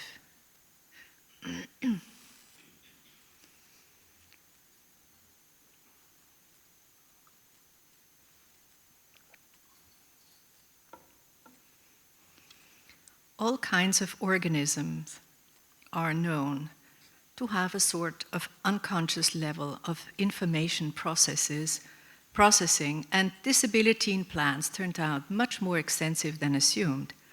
From natural science, we have learned a lot about the ability of plants to sense, communicate, and take decisions. Many of these recent cognitive findings imply that intelligence and consciousness in nature are indeed real biological phenomena that can be studied in science. There is a growing respect for plants. From the biocentric perspective on the indigenous people in the Amazon, this intelligence goes much further. A vital force permeates all that exists, both visible and invisible entities, endowing them with awareness and meaning. All life is interconnected, and this interconnection, and this is visually and energetically apparent. With the discoveries of DNA in the 1950s, the principle has also been confirmed by Western science. The molecule of life is made of the same building blocks everywhere. We are made of the same fabric as the vegetal world. In many ways, DNA technology is the Western approach to understanding the all-encompassing interconnection of life. DNA emit ultra-weak light waves called biophotons. Thanks to new instruments, these minute light sources have now become measurable. My primary focus in Forest Mind is on the indigenous traditional medicinal practice and how they engage the forest mind. But as a media artist, I also got interested in the kind of images that biotechnology produces when sequencing the DNA of the rainforest. For this, I began a collaboration with ETH Zurich, who had made a recent breakthrough in new ways of using DNA knowledge as information technology, not as a life science. I was interested in the possibility of encoding materials that I had brought from the rainforest in DNA language. When visiting the lab at ETH, I brought a sound file, a digital photograph, and a living seed from a big tree. Let's see if this, no. From a big tree in the Putumayo. We encoded all three into one single DNA sequence, combining living material and digital representation of the forest. The process on the sequencer, that's a robotic computer, produces operational images in the process, which I used in this video. What interests me here is to correlate three forms of image making: the luminous aspect of biophotons, the fluorescent image of ayahuasca-induced visions, and the light-based work of video making. These image productions are a way for me to insert art into science technological processes in meaningful ways. There has always been a desire to make the intelligence of the rainforest perceivable and retrievable. To access this vegetal intelligence, indigenous medics and molecular biologists have developed their distinct methodologies. Biologists by studying and computing, indigenous medics through visions. There is a science fictional aspect to forest mind, introducing speculative intelligence and poetic forms can help to extend our limited sensorium and rational thought patterns. The narrative alongside the fictional characters is transmitting scientific knowledge, but it doesn't stop at the tangible and measurable reality. The knowledge embraces thought, emotion, apprehensions, and psychic processes that merge with the landscapes and the forest. Scientific information is perforated with moments of rupture from rational logic. And this is what art can really provide, a rupture. Because to truly enter new territory or reconnect to forgotten wisdom, it may be necessary to not only absorb new content, but to unhinge thought patterns, if the new is to have a chance at being understood. For an ecological future, it's not enough to provide more information. Images and narratives need to be capable of reaching a collective imaginary and have an impact on this fabric of reality. They have to go deeper than the rational mind. This is why I chose to create cinematic environments that include epic, psychic, energetic, and non-temporal dimensions.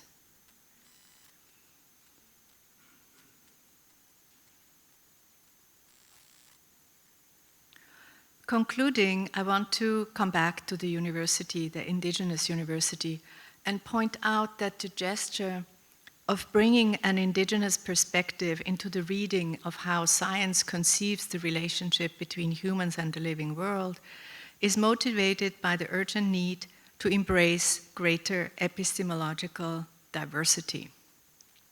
This project advocates for greater epistemic justice. Western scientists might indeed be capable of storing and retrieving the genetic codes of trees and plants in the rainforest.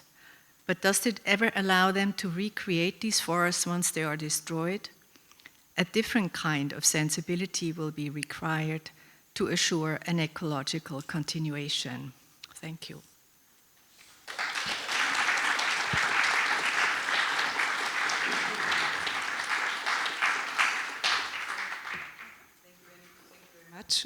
Ursula. I now ask Marcella to you on stage for a Q&A and also with the audience. Yeah, you bring a chair?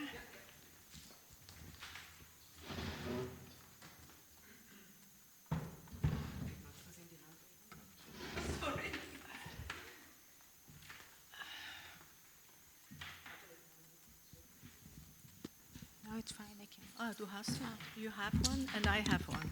Soll ich raus? Okay. Hello. Okay. Well, It's quite warm here under this sunshine. yes. Yeah. Yes, thank you, Ursula, for this whole explanation of your exhibition and your motivation to work with the Inga people. I would like to know, of course, if anybody has any questions, I will just begin this conversation, but feel free to ask us anything. So what motivated you to work with all these native people from all different parts of the world that we saw here in this exhibition, many native people that you work with? What most motivated you to work with them? It wasn't a decision to work with indigenous people. It was an invitation to go to the rainforest and produce a new work on resource-related problems. And that's the first, that's the earlier work I show here, Forest Law, that I did together with Brazilian architect Paulo Tavares. On how major resource extraction projects are hitting down on these indigenous territories, and the necessity for them to create the rights of nature and inscribe them in the Constitution. So it was about this indigenous struggle relative to extraction methodologies and so on, politics of space in the Amazon. And we just went there to interview people about the political issues. It was not about finding out, it was not an ethnographic impulse to find out who they are and how they live. It was about speaking to activists, basically, you know. But in the course of making these interviews, I got interested more into in their cosmology and what what meaning the forest has for their culture, and that's where I started to realize that they have a whole palette of reasons why they work together with the forest in such an intimate way. And later I got interested in bringing, got more focused on the art and science issues and how science and colonial conquest were developed in the same moment, and that really created, defined our relationship to the natural world in the course of these last 200-300 years. So I wanted to focus more and more on the key problems that emerge in our own way of thinking, and that the indigenous people have not gone through this training of the scientific methodologies. So in the next videos, I started to address those questions, you know. When the first layer was taken away, I started to dig deeper. And how do you think this kind of relationship with indigenous people and also other native people that you work with have influenced your work and your dealing with your life and with your work? Excuse me, I didn't understand the first part of this question. How do you think the relationship between you and the people, the community you are working, how did it influence your whole work, your whole artwork? Well, I try to unravel this relationship in my work through a whole range of discussions, you know, and how did it influence me? I don't know. Did it influence yourself, your life, your daily life? The work with the, I don't think so. Mm-hmm. No, I don't think so. I mean, I'm very grateful for this friendship I've had with Hernando all these years, because we were really. Hernando is someone who also has a university background, and I reached out to them and he reached out to me, so I think we were kind of negotiating a way of interaction between us and how we could work together. And I think that that actually turned out to be quite successful. But how it impacted me, no, I think I will move on to other subject matters. I mean, it's not only an experiential thing. Yeah. Really interesting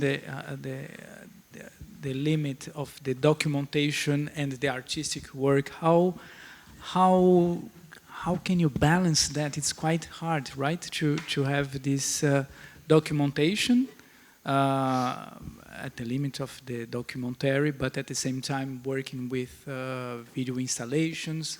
My question would be that how to balance these two levels, the documentary and the artistic work.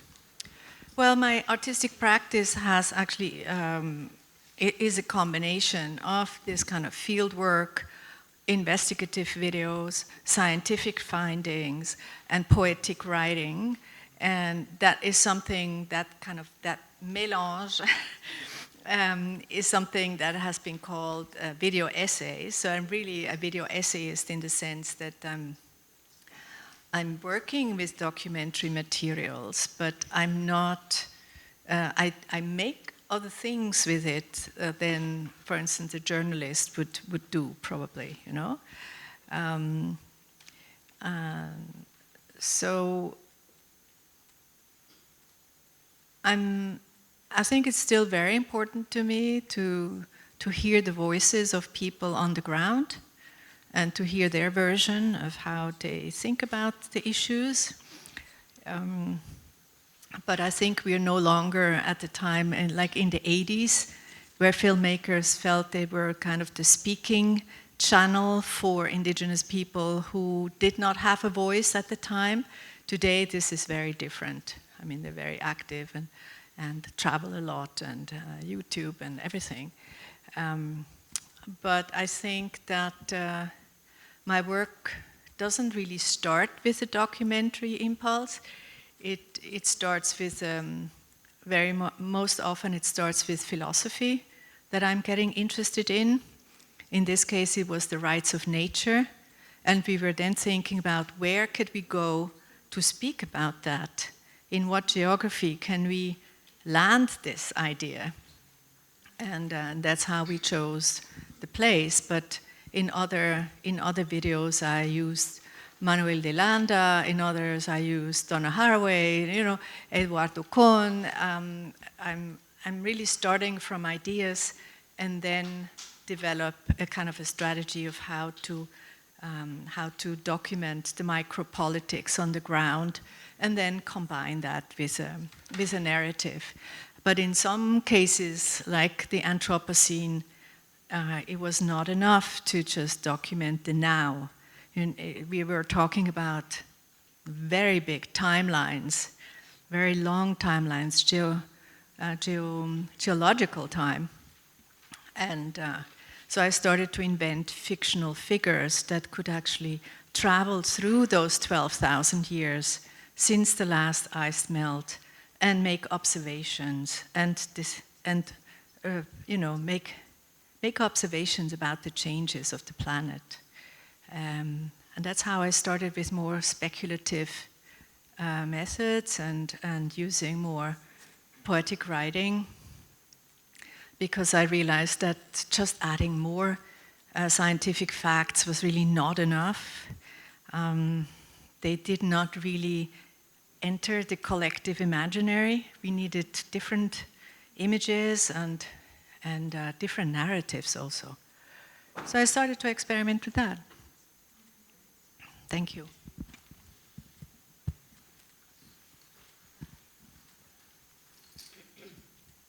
Hello, I'm very interested in the university. Did I understand this correctly? You founded this with the... Can you speak up a little bit? I'm sorry.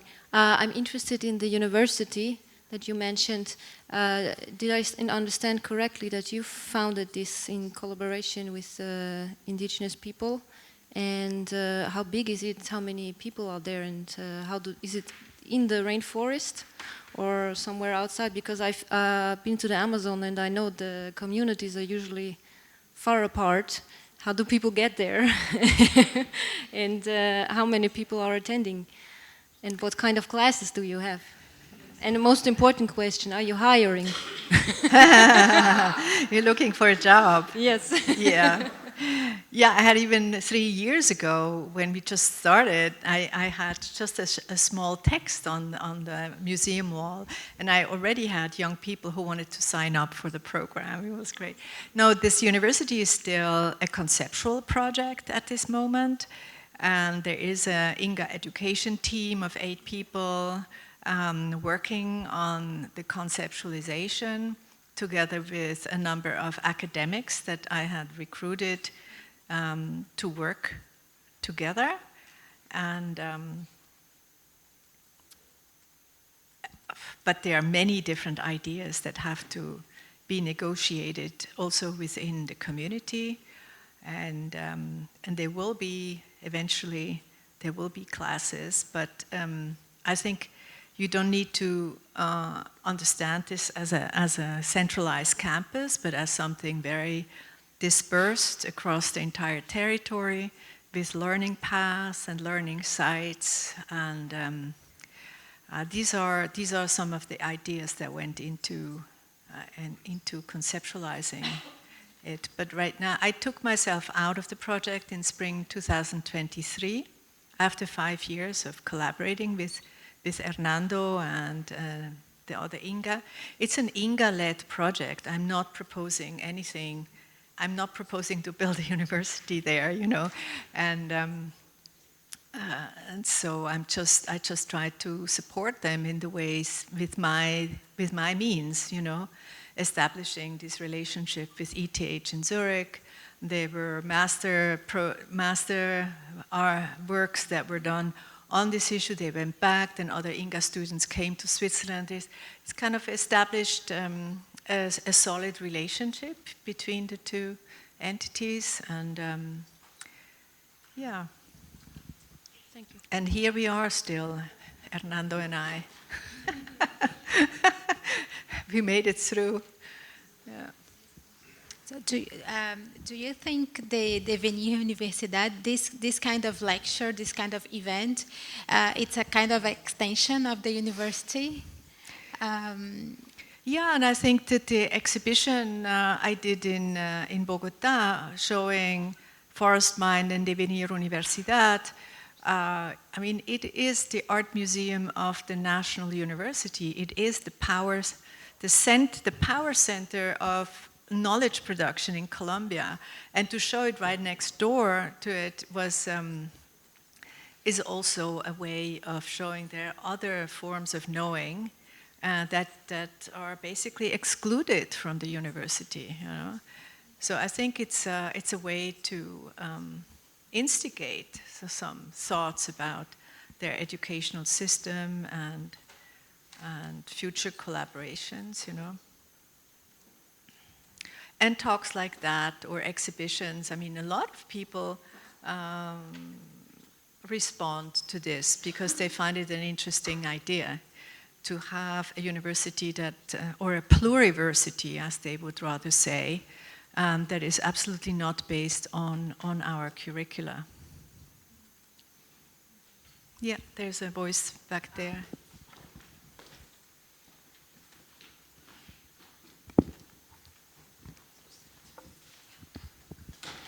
Thank you. Letzte Frage. Okay, letzte Frage, bitte schön. Oh, it has to be good. I'm also looking for a job. No, I've been working on I'm writing a graphic novel for 5 years about scientific thinking. What is scientific thinking? Where does it come from? And so on. And I had an encounter a few months ago with a lady from the World Bank. And it was a very confusing encounter. The World Bank has now a series of interactions with indigenous people, and the topic is climate change. And I don't know, I missed out your first part. I don't know if you already spoken about climate change, but the issue is that the people who are most affected by climate change are mostly indigenous people. And the knowledge production of the indigenous people is something completely different. And what comes out more and more is that they seem to have more knowledge about their environments than science. And this is a hugely interesting thing that's coming up, which the World Bank, in a very conservative kind of institution, which is trying to figure out how to interact with these completely different systems of knowledge and finding a common ground to talk about climate change. Is this a topic at university or your research? I have no idea. I think the university, the future university will primarily gather, collect, and transmit ancestral knowledge because they're very afraid of losing it entirely. But ancestral knowledge or indigenous knowledge is usually very specific. It's about an ecological relationship with the environment.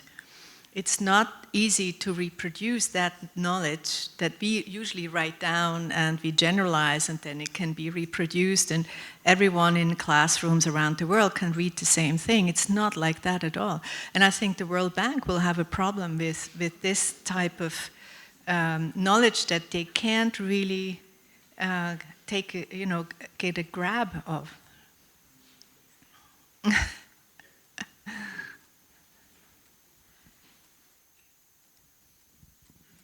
Oh, we are finished.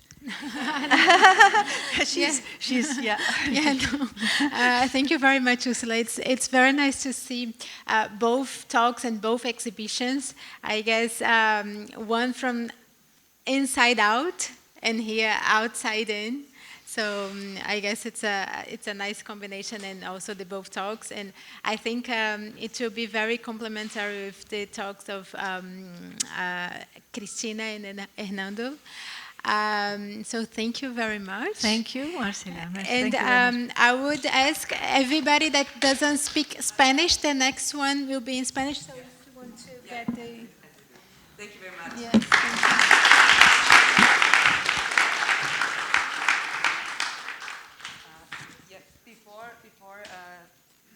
Before the next speaker, is it on?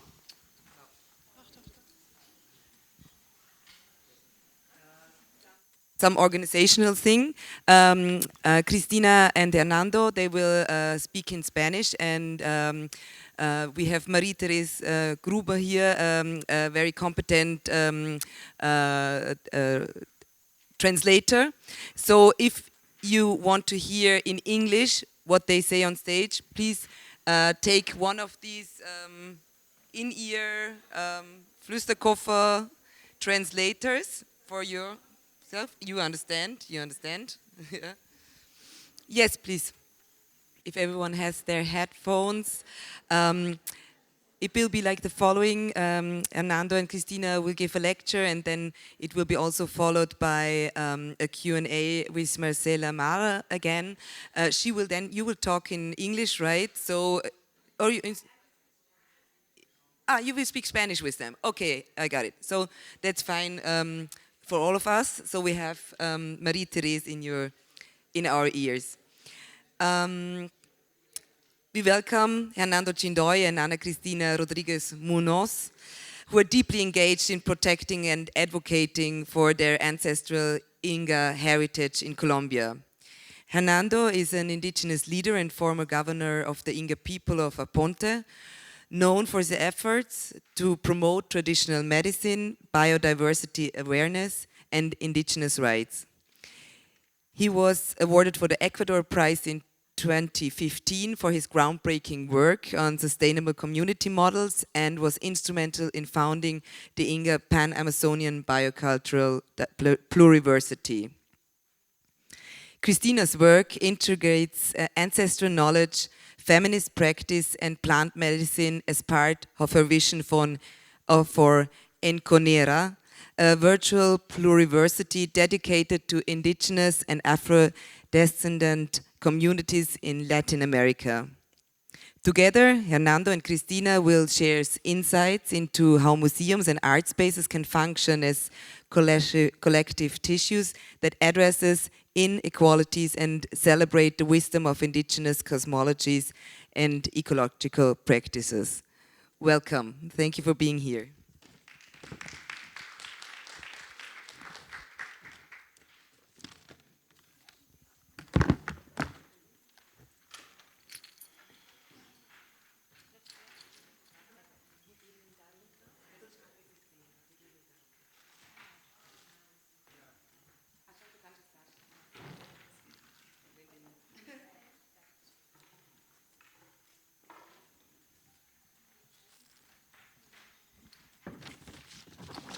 pai tukui kunamanda suma tuta, suma chisi, suma puncha, sumaglia yuyaspa tukui kun kai atunal papi kausangapa, yukanchim tukui maki cuarenga, warmikuna, runakunapas, imaypi kaskapi suma yuyaykunawa kanga, allilla tukui suma ñambi, ñukpa richu, ni pips mana tukuringapa, chasa alpapas yuyam paypas uya, imasatkanu kanchipa sungu, uma, waira, chasa yatata imasata nukanchipa samukkuna yukankunam sugatun wasi yukanga kaypi kangapa, imasat nukanchipas kaypi kaskanchik kunankama, chasa yatata paykunapas chaskichukun suk suma wasi, suk suma alpa, suk suma waira, suk suma sacha, suma yaku, chasa pay mana tukuringapa. Un saludo fraterno en nombre de los pueblos indígenas que hacen parte de estas causas que nosotros estamos luchando, promoviendo, impulsando, viviendo. Quiero presentar a Cristina, mi esposa, que acompaña con nuestro hijo Inti, que está por acá atrás también escuchando. Claro, él ya escucha en inglés, nosotros solamente escuchamos en español. Bueno, por eso es bueno la tecnología, pero no hay que dejarse ganar de ella. Decía que primero, pues muchas gracias por la oportunidad de estar aquí. En primer lugar, hacer la presentación de Cristina, mi esposa, quien me acompaña en estos andares. Por acá atrás está nuestro hijo Inti Yupanqui, que parece que él ya nos está escuchando en inglés y nosotros apenas hablamos español e inga. Quiero saludar en primer lugar a Úrsula, que por culpa de ella estamos por aquí pasando estos tiempos. Y al mismo tiempo, ahí viene hijo, y al mismo tiempo también agradecer a Verena, que nos ha recibido muy amablemente aquí, lo mismo a Emilia y a todo su equipo de colaboradores, a nuestros compañeros que andan por acá también acompañándonos en esta residencia que compartimos en este tiempo, a Mauro, a Finco, a todos, a Catarama, que creo que estaba por fuera, ¿no? Está con un poco de salud, y a todos que están aquí, muchas gracias por acompañarnos. Estamos muy bien, pero muy bien asustados, le decía, porque mientras estaba ahí con la falla del sistema, nos fuimos relajando un poquito.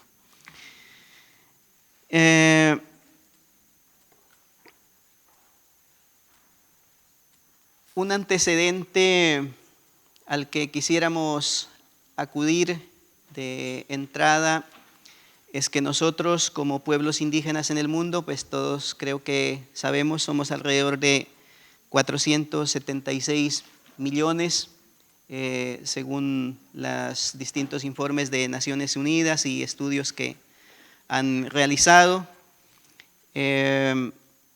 Estos pueblos, nosotros representamos cerca del 6% de la población mundial, es decir, que por cada uno de nuestros hermanos y hermanas indígenas tenemos al frente entre unas 96 personas que son distintas a nuestra historia, a quienes tenemos que llevarles nuestra conversa. Entonces el trabajo no es como sencillo, ¿no? Por eso es que necesitamos tanta ayuda y por eso personas como Úrsula, que ayudan a visibilizar este tipo de pensamientos, y muchos artistas y estudiosos que comparten estas maneras de ver el mundo, de sentir, de vivir, pues acercan un poco más ese tipo de mensajes, sobre todo porque pues en medio de todas las situaciones adversas que vivimos, somos parte también del 19% de las poblaciones más pobres, como dicen, aunque a veces estamos encima del oro y encima del cobre y encima del petróleo y ahora encima también del bosque y de la selva que da oxígeno, y somos cada vez más pobres y nos morimos de hambre. Y también en relación con la vida, nuestros pueblos pues tienen 20 años de diferencia en permanecer, ¿no? Si alguien normalmente en esta tierra vive 70 años, nosotros a los 50 ya estamos diciendo hasta luego. Y decimos hasta luego porque morir no morimos, solamente cambiamos de espacio. Y finalmente pues tenemos que estos pueblos indígenas hemos podido desarrollar esta manera de vivir con los otros seres que acompañan nuestra familia.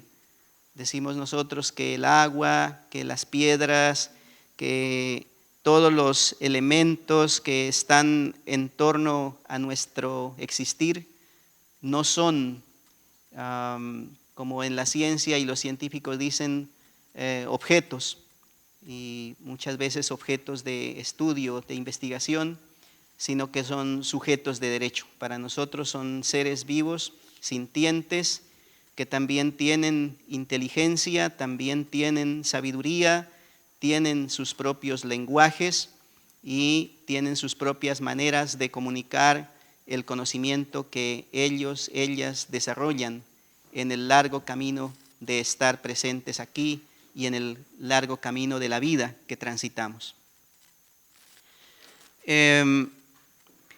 Nosotros en Colombia somos cerca de 115 pueblos indígenas que ya estamos plenamente identificados como tal. De estos 115, unos 69 pueblos hablamos idioma propio. Uno de ellos somos nosotros, pero hay otros 68 más que tienen su propio idioma. Al mismo tiempo en el país representamos el 4.3% de la población nacional. Colombia tiene cerca de 50 millones de habitantes, un poco más, 52 millones de habitantes. Y nosotros somos cerca de unos 3 millones de personas en total. También hay que decir que Colombia tiene la presencia de afrodescendientes, una población cerca del, según los últimos datos, pues cerca del 6.8% de esta población. Hay el pueblo rom, que también está presente allá, es muy pequeño, pero igual está con nosotros. Y la mayor parte de la población que se considera no indígena representa alrededor del 88% en total. Entonces, nosotros decimos que en el territorio colombiano tenemos alrededor de 118 fórmulas distintas de ver la vida. Es decir, en un conocimiento matemático diríamos que hay unas 118 fórmulas para resolver un mismo problema, o 118 fórmulas en materia de conocimientos en medicina, o en maneras de economía, o en temas de comprender los asuntos ambientales, o en temas de sociología. Todas las distintas áreas del conocimiento tienen, al menos en términos colectivos, ese mismo número equivalente a ver como no una pobreza, sino una riqueza. Y al mismo tiempo, en el mundo, ustedes saben que estamos aproximadamente cerca de 7,000 lenguas, pero las mismas Naciones Unidas han dicho que cada 15 días, cada 14 días, cada 15 días muere una lengua en el mundo. Eso implica que nosotros mismos, como seres humanos, somos los que perdemos esa riqueza. Y esto para decir que a pesar de que aquí en Colombia a estos seres humanos el poder, el Estado, el colonialismo dice que somos salvajes, que nos vamos reduciendo a la vida civilizada.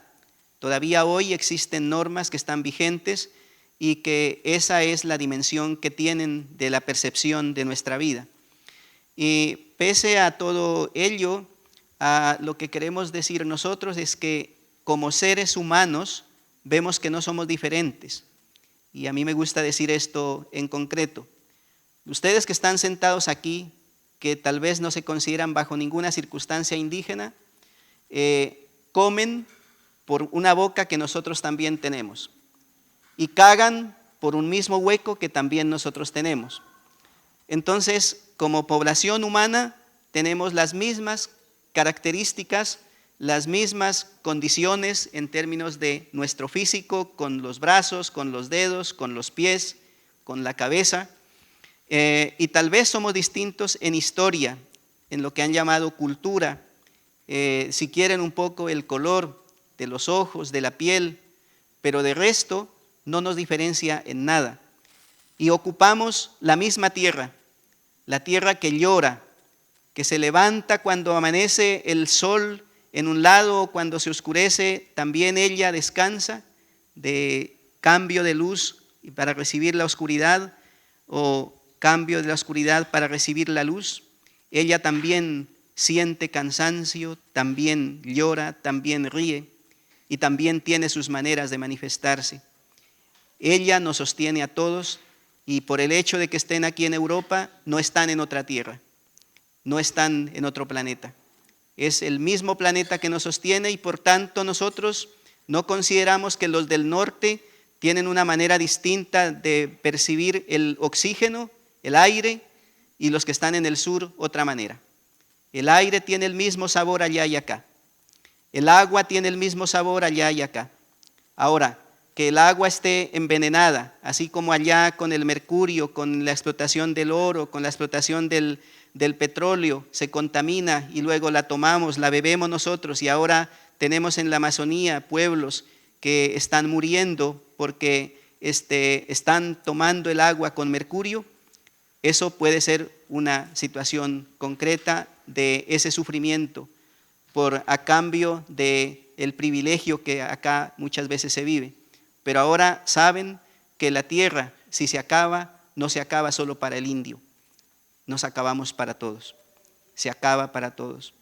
Entonces, por eso estamos aquí y a pesar de que nosotros vivimos en esta zona del sur del país, en la frontera con Ecuador, con Perú, también aquí es donde más se asesina líderes sociales, líderes ambientales.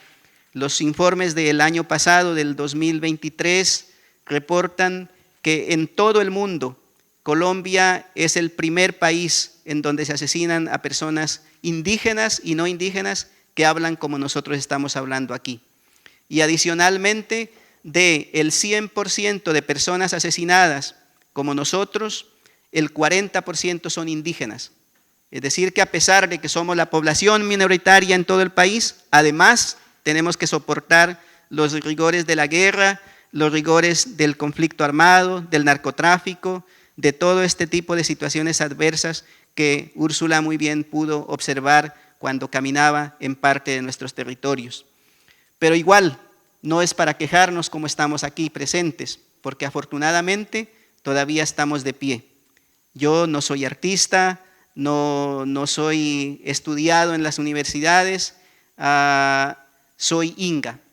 Y como inga, como parte de los pueblos indígenas que todavía seguimos sosteniéndonos de pie, es la razón por la que estamos caminando acá y les agradecemos mucho por lo mismo que nos puedan escuchar en estos espacios tan importantes de su historia, de su humanidad, de su comunidad, de su pueblo.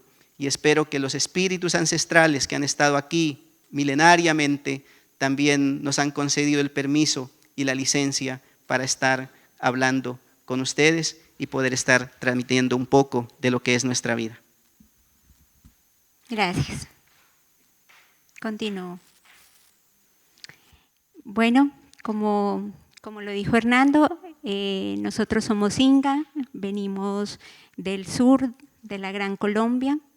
Colombia es un territorio inmensamente grande. Si ustedes lo miran en dimensión de kilómetros, es como si hiciéramos la suma total de 5 países de acá de Europa. Este territorio inmensamente mega biodiverso, en el que nosotros coexistimos, hacemos parte de un proceso que surgió hace más de 25 años, al que llamamos Guasicamas. Guasicamas en nuestra lengua significa guardianes de la tierra, guardianes del territorio. Este proceso que inició en el sur de Colombia, donde vivían alrededor solo de 3.000 personas, pasó a ser un territorio de 19.000 personas, pero donde solo éramos 3.000 ingas. ¿Por qué llegó todas estas personas a nuestra comunidad? Llegó por una planta llamada amapola, de donde extraían la morfina. ¿Listo? Entonces nosotros fuimos cómplices de acabar con parte de nuestra biodiversidad por sembrar amapola. Vivimos el flagelo de la guerra, vivimos el flagelo del licor, de la droga, de las matanzas. En este tiempo, donde tuvimos una pérdida muy fuerte de nuestra identidad, donde mataron a muchos hombres, mujeres y niñas, fue muy doloroso porque se movía muchísimo dinero. Pero ese dinero no trajo para nosotros salud, no trajo educación, no trajo ninguna cosa que a la comunidad le favoreciera. Todo lo contrario, ¿no? Ya no queríamos vestirnos como ingas. Lo que nos decían el otro, nos sentíamos, estamos mal vestidos, debemos dejar de hablar nuestro idioma, entonces estábamos perdiendo nuestra identidad. A este proceso que se llama Guasicamas, cuyo gestor es mi esposo Hernando Chindoy, fue un proceso de muchos años en el que a través de un proceso de volver a la ancestralidad, de volver a repensarnos con las medicinas, de volver a sentirnos, porque para ustedes tal vez territorio es el espacio geográfico que los delimita, pero para nosotros yo soy un territorio vivo, yo soy los volcanes con los que coexisto, yo soy el aire, el agua, la tierra, soy todo eso, somos eso. No somos personas solas. A diferencia de lo que pasa acá, en nuestros territorios, cada vez estamos tal vez pobres o empobrecidos, es porque nosotros cuando miramos que llega una excavadora a sacar el oro, a sacar el agua, nosotros paramos. Nosotros tenemos que pagar agua, nosotros tenemos que pagar luz, nosotros tenemos que pagar por educación, al igual que ustedes, porque hace muchísimo tiempo llegaron a colonizarnos, hace mucho tiempo llegaron a evangelizarnos. Entonces, estos procesos que han llegado cada vez más dañinos y con unas catástrofes que ustedes ya saben, de epistemicidios, de genocidios, donde muchos pueblos han desaparecido, donde grandes abuelos han dejado su legado y en sus familias continúa la historia, nosotros hacemos parte de ello. Pero eso no ha sido un proceso fácil. Liberar a esta pequeña comunidad al sur de Colombia del flagelo de la amapola, como hay en los alrededores, y ustedes saben que Colombia sigue siendo el número 1 en producción de coca, nosotros éramos de amapola, hay muchos procesos de pueblos indígenas que han dejado y se han liberado del yugo del narcotráfico, pero como no encuentran algo que los impulse a mantenerse en el decir no, al cabo de 2 o 3 años retoman esto. Nosotros, en nuestro pueblo, gracias a esta iniciativa, gracias a estos saberes ancestrales, dijimos no más droga, no más vestirse de una manera que no es la nuestra, más no sentirnos avergonzados de quiénes somos, de dónde vivimos, de lo que comemos, de lo que hablamos. Todo lo contrario. Y hemos sacado a las 16,000 personas que no eran parte de nuestro territorio. Eso generó muchos conflictos también internos porque estábamos acostumbrados a lo fácil, a tener el dinero sencillo. Nosotros ya no estábamos cultivando, nosotros ya íbamos acá como ustedes a las tiendas. ¿Por qué? Porque todo lo que teníamos era para producir amapola, entonces ya no producíamos nuestra propia comida. Tomar esa decisión, tomar la decisión de decir no, significa que no vamos a recibir los mismos ingresos que estábamos recibiendo, pero que vamos a vivir en dignidad. En unas dignidades con quienes coexistimos, con mis hermanos, con el agua, con la tierra. Ese proceso que duró mucho tiempo y que donde perdieron muchas vidas significó que Hernando sufriera un atentado en el territorio. A partir de ese momento, por causa de eso, Hernando y nosotros estamos con un nivel de protección que nos hace movilizarnos en un carro blindado, de estar con escoltas y de no poder estar en nuestro territorio. Ayer en una conversación nos dijeron son como nómadas y nosotros somos andinos. Nos gusta la casa, nos gusta tener nuestra chagra, pero hay cosas que en el movimiento hemos ido aprendiendo. Hemos ido siendo recíprocos, compartiendo la palabra, porque nosotros allá no hablamos de colaboración, nosotros allá no hablamos de cooperatividad, nosotros allá hablamos de ser recíprocos. ¿Qué es recíproco? Es devolverle a lo vivo, a lo no vivo, todo lo que nos da. Si la naturaleza me está dando la comida, yo no voy a ir a fumigarla, ¿no? Entonces, esto es muy, muy importante. Y esto es el proceso que nosotros hicimos, el proceso que llevó a que Guasicamas como proceso se volviera ejemplarizante. No solo como pueblo total, porque nosotros, aunque estamos en el sur de Colombia, como ingas, estamos en Nariño, Putumayo, Cauca y Caquetá. Pero como dijo Hernando, en Colombia somos 115 pueblos indígenas y para mí me causa muchísima emoción mirar cómo de otros pueblos viajan a conocer nuestro proceso. Somos ejemplo, compartimos la palabra, compartimos la medicina. ¿Por qué? Porque gracias al pedido de ayuda, encontramos ayuda en dos pueblos amigos, el pueblo Siona y el pueblo Cofán, quien gracias a su espiritualidad y orientación nos ayudó a salir de eso, en lo que estábamos, en lo que nosotros nos habíamos olvidado. Después de eso, todo esto nos ha llevado a un despertar que ha logrado muchísimas cosas. Este despertar ha llevado a resignificar nuestra identidad, a revalorarla, ¿no? A saber que somos unos sujetos y unos actores que tienen grandes conocimientos y que esos conocimientos se transmiten por oralidad. Por eso nosotros tanto hablamos de los abuelos. Los abuelos acá los llevan a ancianatos y no saben qué hacer con ellos. Hay una crisis con esto, donde nosotros los abuelitos están en nuestras casas y son sitios de peregrinación donde todos vamos a pedir consejo y ayuda. Todo esto, este proceso llevó a tener muchas grandes buenas acciones.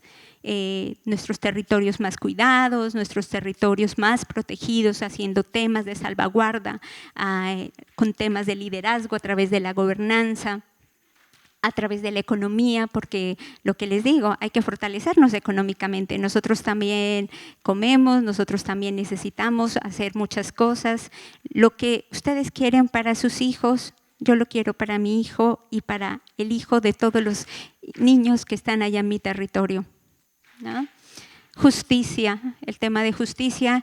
Nosotros ya no solo hablamos el tema de justicia para nosotros, sino también para la justicia no humano, viendo a los ríos como sujetos de derecho, ¿no? Viendo al jaguar, a la danta, escuchándolos.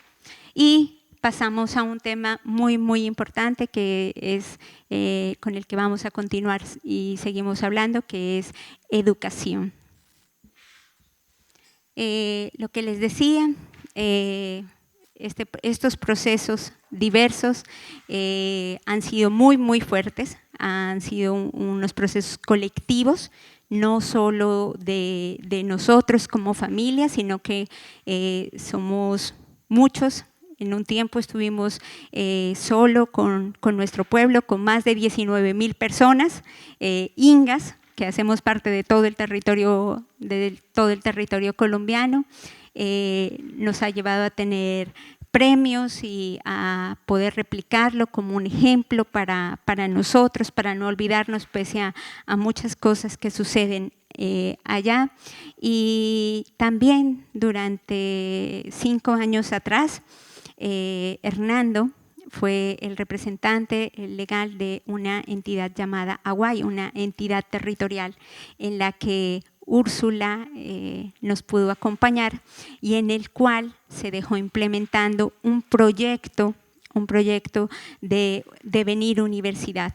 Una universidad que solo converge para un solo pueblo, en ese caso para todo nuestro pueblo, pero solo el pueblo inga, y nosotros coexistimos con otros pueblos.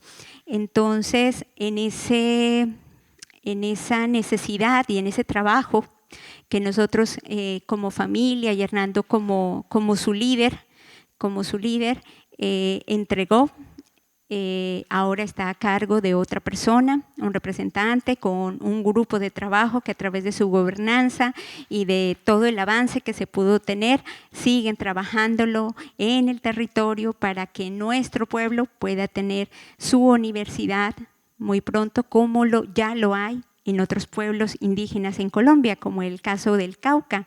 En el departamento del Cauca hay una universidad indígena y de hecho hay más de 15 procesos más de universidades indígenas en Colombia, pero que son para cada pueblo.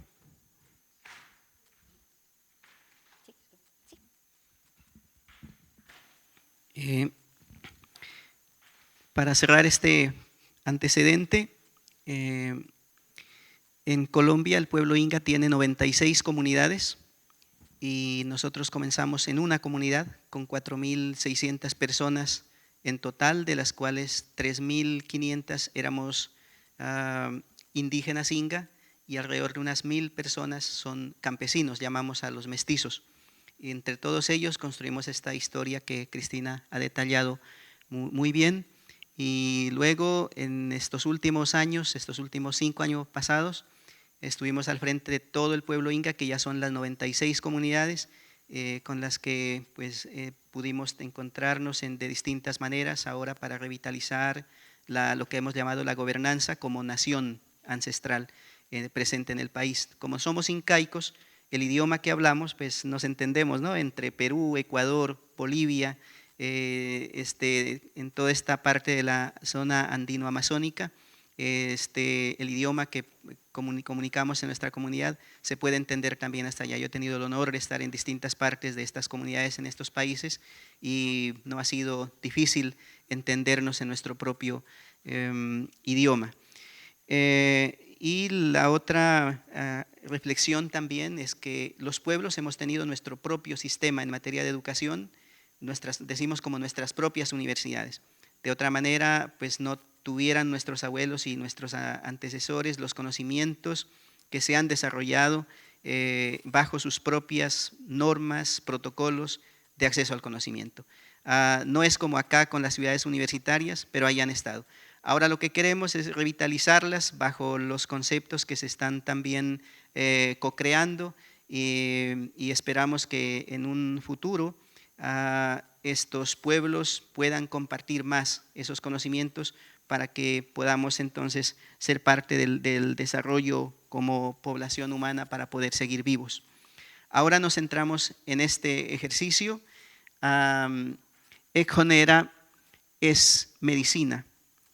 Medicina en el pueblo Siona, que es un pueblo que allá está en plena Amazonía, y en el pueblo Eperara-Siapidara, que es un pueblo que está en relación con el océano, con el mar, en la costa de Nariño, en esa frontera de lo que ustedes conocen como el Chocó biogeográfico. Allí están estos dos pueblos que lo que los junta de manera espiritual es la planta, un bejuco, que comúnmente se conoce como ayahuasca por acá, allá nosotros le conocemos como yagé, y Úrsula mencionó parte de todo lo que significó dentro de la historia que hemos construido con el pueblo inca. Y pensamos que lo que se requiere ahora es que con estas emergencias del cambio, de la crisis climática, de todo lo que es la crisis de la biodiversidad, el no alcanzar los ODS, todo este tipo de situaciones adversas, el tema de la pobreza, la deforestación, todos estos temas de la migración, la discriminación, tienen que tener una manera de resolver. Y nosotros lo que hemos pensado es que como la educación nos trajo hasta este espacio y hasta este tiempo en la forma como vivimos, la misma educación es la medicina para poder dar otro paso en otra manera. Y si es la educación esa medicina, también tiene que cambiar la ruta como se está llevando a cabo hasta este momento. Y lo que nosotros estamos buscando entonces es que los territorios que habitamos se conviertan en territorios de conocimiento del origen, pero también territorios donde se dialoga con los científicos, con los artistas, con los arquitectos, con todos los que tienen otras rutas de acceso al conocimiento de distintas maneras. Y al hacer ese diálogo, lo que hacen es complementarse o apoyarse entre sus debilidades que tienen en lado y lado, para que en ese sentido creemos que los territorios van a florecer con los conocimientos que tienen allí, que han estado en cierta medida guardados para poder seguir vivos, porque es que de otra manera no se podía seguir vivos. Ahora que somos un poco más conscientes de la comunidad humana planetaria, que somos uno solo, probablemente eso nos ayude a hacer un tratamiento más horizontal y no vertical como ha sido. O si se quiere, una relación más circular, en espiral, y no de la manera como hasta ahora hemos venido tratándonos entre nosotros mismos. Si eso es así, entonces vamos a tener que desarrollar también otras maneras de comunicar y necesitamos entonces que se desarrollen unas nuevas narrativas. Y esas nuevas narrativas no es responsabilidad solo de los indios, es una responsabilidad de la humanidad en su conjunto. Y entonces los artistas, los museos, las bibliotecas en las ciudades, todo lo que tenga que ver con temas de conocimiento tiene que reinventarse para que tengamos la posibilidad de hacer un nuevo tejido, unos nuevos encuentros. Y creemos entonces que hay que hacer estas polinizaciones. Ahora Cristina ha acuñado el tema de la polinización de lo que hacemos en este tipo de viaje. Empezamos en diciembre del año pasado con pensar este ejercicio. Comenzamos en Basilea, en Suiza, y vamos aquí en Viena, y ya vamos a regresar a Colombia ahorita en enero, pero toca volver otra vez a continuar un poco para dejar ya sentadas las bases de lo que sigue en un proceso de plan de acción en el marco de lo que tiene que ver con el Convenio sobre Diversidad Biológica, que trata de buscar que la humanidad de aquí al 2050, al 2050, esté más o menos viviendo en armonía con la naturaleza, dice, ¿no? Entonces, si la humanidad va a vivir en armonía con la naturaleza, tenemos que desarrollar esos lenguajes que algunos dicen los lenguajes ecozoicos, esos lenguajes que nos ayudan a entender con esas inteligencias de las plantas, las inteligencias de la biodiversidad, y que nos podamos comunicar hacia los devenires, hacia nuestros ascendientes. Y hay unos principios, esos principios son ancestrales en nuestra cultura, por lo menos, no robar, no mentir, ser dignos, alcanzar esa vida en armonía, que no es, a veces romantizamos, a veces es muy complejo, parece unos temas folclóricos, pero no son caminos color de rosa, ¿no? Son situaciones que tienen que enfrentarse de forma muy dura, muy compleja, pero que se logra. Lo que hemos visto nosotros es que cuando queremos dar pasos, si somos conscientes de sanar desde la palabra es sanación también.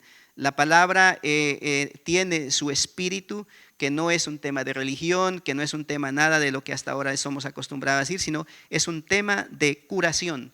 El abuelo, cuando va a curar a alguien que está enfermo en nuestra cultura, él no va con los cuchillos y con las tijeras y todo a hacer la operación en el cuerpo de alguien que está enfermo.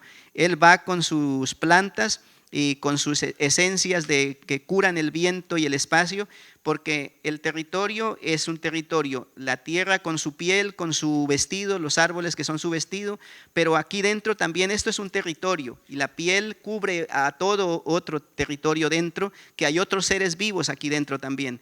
Y lo que nos han enseñado hasta ahora es que cuando algo te duele adentro, entonces hay que colocarle una inyección, siempre con la idea de que eso que está adentro causándote el dolor muera, se elimine, salga muerto por algún lado. Y eso implica que usted ya se va a sanar, va a dejar de sentir el dolor. Pero en nuestra cultura los abuelos parten de un diálogo. Y ese diálogo no es con el lenguaje inga, ni con el español, ni con el inglés, ni con el francés, sino que tienen otras maneras de comunicar. Muchas veces en el silencio, no se habla. Y en esa manera, entonces, logran conectar con los seres para pedir permiso, para dialogar, para hacer acuerdos, y cuando hacen esos acuerdos y dialogan, entonces el cuerpo de la persona que está enferma empieza a sanar. Y en nuestra cultura hay personas desde por acá que han ido ya han sido desahuciadas, dicen en los hospitales, dicen usted se va a morir dentro de 2 o 3 meses, váyase despidiendo. Pero llegan allá y después de tener el tratamiento con los abuelos, logran vivir otros años más hasta que ya se mueren, pero ya de viejitos, ya porque no hay más que hacer.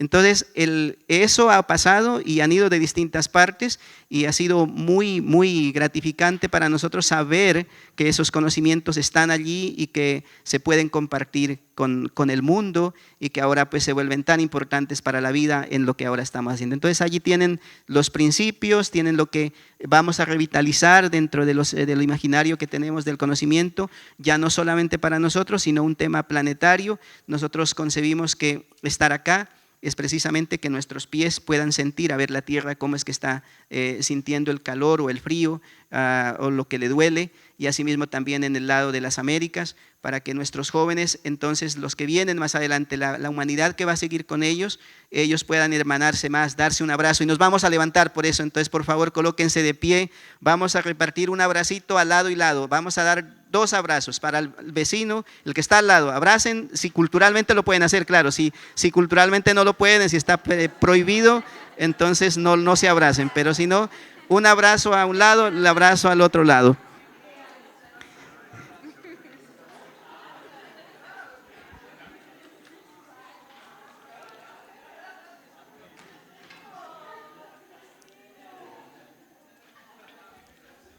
Bueno, ya abrazaron, ya repartieron abrazo, entonces ahora nos sentamos para terminar.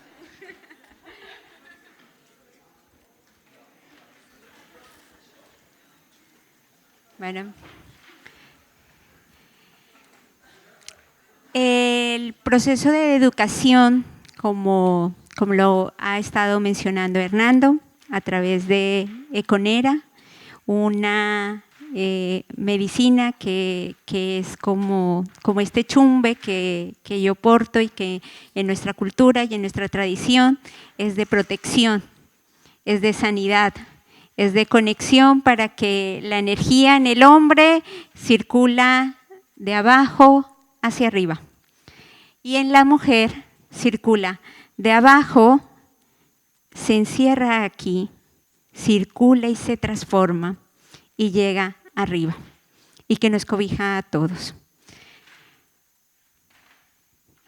No queremos seguir cómplices de esto y que la carga de cuidar la biodiversidad esté solo bajo nuestro cargo. Nos están matando y somos muy pocos. Nos están sacando de nuestros territorios. Ustedes están acá viviendo el tema de las migraciones, el tema de las sequías y del cambio climático de una forma muy, muy fuerte. Nosotros esperamos que nuestros chicos, que las personas que están en los territorios no salgan de sus territorios y antes cambien esto. Sean ellos otros sembradores de paz. Por eso nosotros apostamos a un tema de paz biocultural, donde lo humano y lo no humano convergen de una manera armoniosa. Nosotros no le tenemos miedo a la tecnología, no le tenemos miedo a eso, sino a que mientras acá se potencian en otras cosas, nosotros el no conocerlo nos lleva a un estado de devastación aún peor, ¿no? Acá con el COVID siguieron avanzando, nosotros con el COVID nos empobrecieron, nos invisibilizaron y siguieron haciendo muchas otras cosas con nosotros. Entonces, con Econera estamos haciendo un llamado a hacer un tejido colectivo y eso es lo que estamos haciendo aquí. Y eso es lo que Úrsula nos ha permitido lograr, ¿no? Y que hacemos un llamado para todos, que es a relacionarse. Aquí estamos buscando ayuda para hacer esto posible. Necesitamos de todos los saberes para poder hacer esto realidad, ¿no?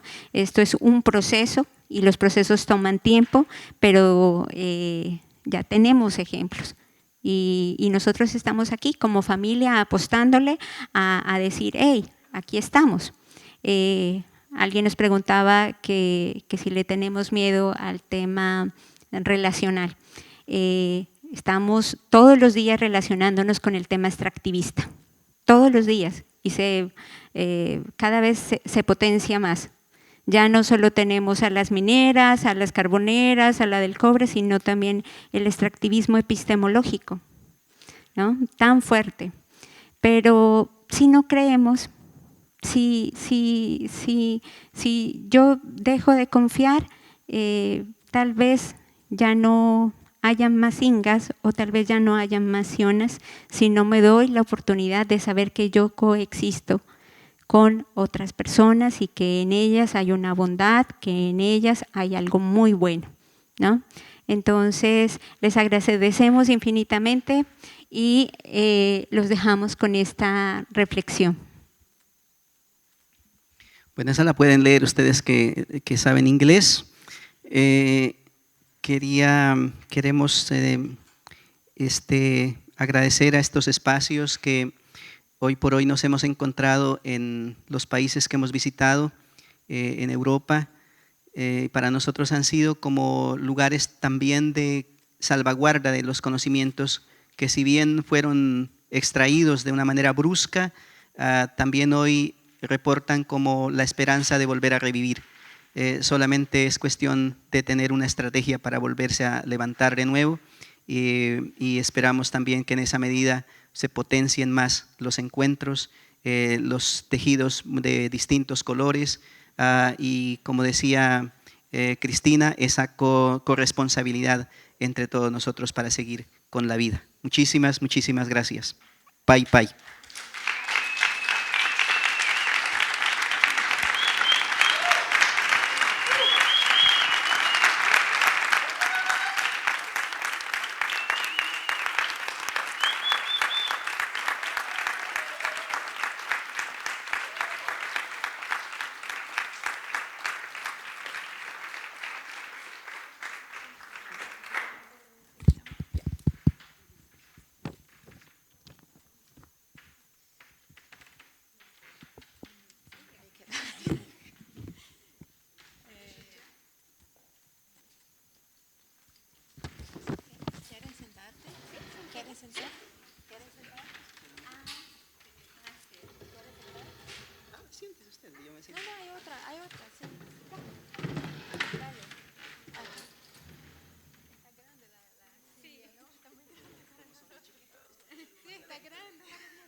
I was speaking in Spanish with them, but I think you gotta get the translation. Bueno, muchísimas gracias por esta presentación y por compartir con nosotros el conocimiento y la lucha que están viviendo y que están polinizando acá desde diciembre. Me imagino que no es fácil también para ustedes de estar acá. No, me imagino que también no es fácil para ustedes de estar acá.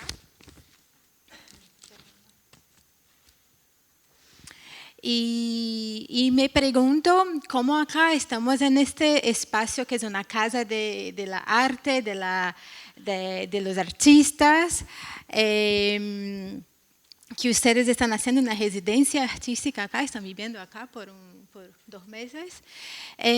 ¿Cómo estos espacios pueden colaborar en la lucha con ustedes? Que claro, es una lucha de todos nosotros, la lucha por la vida, pero también como la lucha para el pueblo inga. ¿Cómo ustedes vienen que estos sitios, estas casas del arte pueden colaborar con ustedes? Bueno, ya no es una lucha para el pueblo inga solamente. El pueblo inga tiene su propia lucha, pero nosotros ya estamos involucrados en una lucha global planetaria, porque estamos convencidos que las voces que a veces han estado en el silencio tienen que también trascender esas fronteras. Y nuestra lucha, nuestro compromiso ahora, lo que promovemos es llevar esa voz de los pueblos pequeños que llamamos nosotros, que muchas veces por ser pequeños tampoco casi nadie les coloca cuidado y están desapareciendo en su soledad. Queremos levantarnos en esa misma medida, porque somos pueblos que si no se logra hacer ahora mismo algo concreto, lo que queda de este, ¿cómo se dice?, siglo, de este siglo, van a morir, ya no pasa nada, porque tenemos el pueblo Siona, que es uno de los pueblos muy emblemáticos en la Amazonía colombiana, pero en la forma como va, de aquí al 2050, por ejemplo, el idioma ya va a estar desaparecido. El pueblo Cofán está en la misma situación, es un pueblo que apenas tiene 1.500 personas, están entre Colombia y Ecuador, y de aquí a 2050, si no se reacciona con una institucionalidad que ayude a revitalizar los conocimientos, los va a perder. Seguramente van a estar otros hablando como pueblo cofán, pero ellos como cofanes ya no van a vivir. Entonces, así hay muchos de los pueblos, y ahora mismo Econera está con 9 países distintos, con 14 comunidades distintas. Todas las comunidades o pueblos son con idiomas también distintos. Nos enfocamos en principio en pueblos que tienen su propio idioma aún vivo, y confiamos que vamos a abrir las puertas en el 2026 con los primeros 400 estudiantes, y para eso es como parte de todo este recorrido que hacemos aquí. Entonces, los museos, ¿cómo se pueden involucrar allí? Nosotros creemos que darle más prioridad también a que las voces de los pueblos indígenas de cualquier parte del mundo tengan la posibilidad de ser escuchados es importante, que hablen ellos mismos, que no sean otros que hablan por ellos, que está bien, yo considero que eso está muy bien, pero ahora se necesita acompañarse. Y creo que el ejercicio que se ha hecho con Úrsula por eso mismo es tan potente, porque Úrsula representa una cultura de este mundo que para nosotros también es totalmente distinto. No conocemos mucho su historia. Claro, la leemos, claro que la escuchamos de alguna manera, pero que nos podamos encontrar para poder revitalizar este tipo de narrativas, creo que eso lo vuelve muy potente, porque a la larga todos estamos preocupados porque se va cada vez más acabando el agua en todas partes, estamos contaminando todos los días y no sabemos cómo vamos a limpiar el espacio que ocupamos. Y entonces se necesitan todo este tipo de darnos la mano. Démonos la mano es un importante en el caso de nosotros como el principio de la minga, llamamos allá nosotros la minga. Y en la minga nos encontramos las personas con distintos idiomas. De hecho, estos pueblos en la Amazonía y en la zona andina, cuando nos encontramos, cada uno tiene su propio idioma, y lo que nos permite a nosotros entendernos es lo que llamamos la espiritualidad. Y cuando hay la espiritualidad es conectarnos con la inteligencia de las plantas. y la inteligencia de las plantas entonces como que nos hace entender de esos otros códigos de comunicación y así tomamos decisiones para poder crear una organización, para poder fortalecernos en nuestra gobernanza, en lo que decía Cristina en materia de justicia, de educación, para que las mujeres también se organicen, para que los jóvenes también y tengan su propia voz, y eso es lo que nosotros nos hemos dedicado en estos años, ¿no? Y así que contar esas historias, que estén aquí, miren esta historia, seguro hay otras historias que estén contadas acá y que la gente pueda tener los espacios, porque muchos quisieran ir a la Amazonía, pero seguro no van, no sé cuánta gente va de los millones que hay acá a conocer la Amazonía, entonces tenemos que generar las estrategias para conocer, y lo mismo también para que la gente de allá conozca acá. Y esa manera de conocer nos va a ir hermanando cada vez más, y en vez de gastar tanta plata en la guerra, en vez de gastar tanta plata en matarnos nosotros mismos, ¿por qué no potenciarnos para empezar a hacer de verdad, hacer funcionar esa inteligencia que dice que somos, ¿no? Que somos inteligentes, pero inteligentes para estarnos matando cada rato?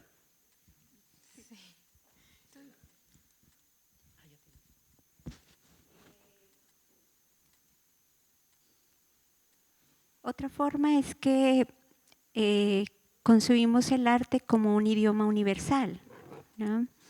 Muchas veces nos vemos limitados por el tema del idioma, y cuando miramos una imagen, cuando sentimos algo que nos permite adentrarnos a otras formas de vivir o de concebir la vida, nos abrazamos mejor.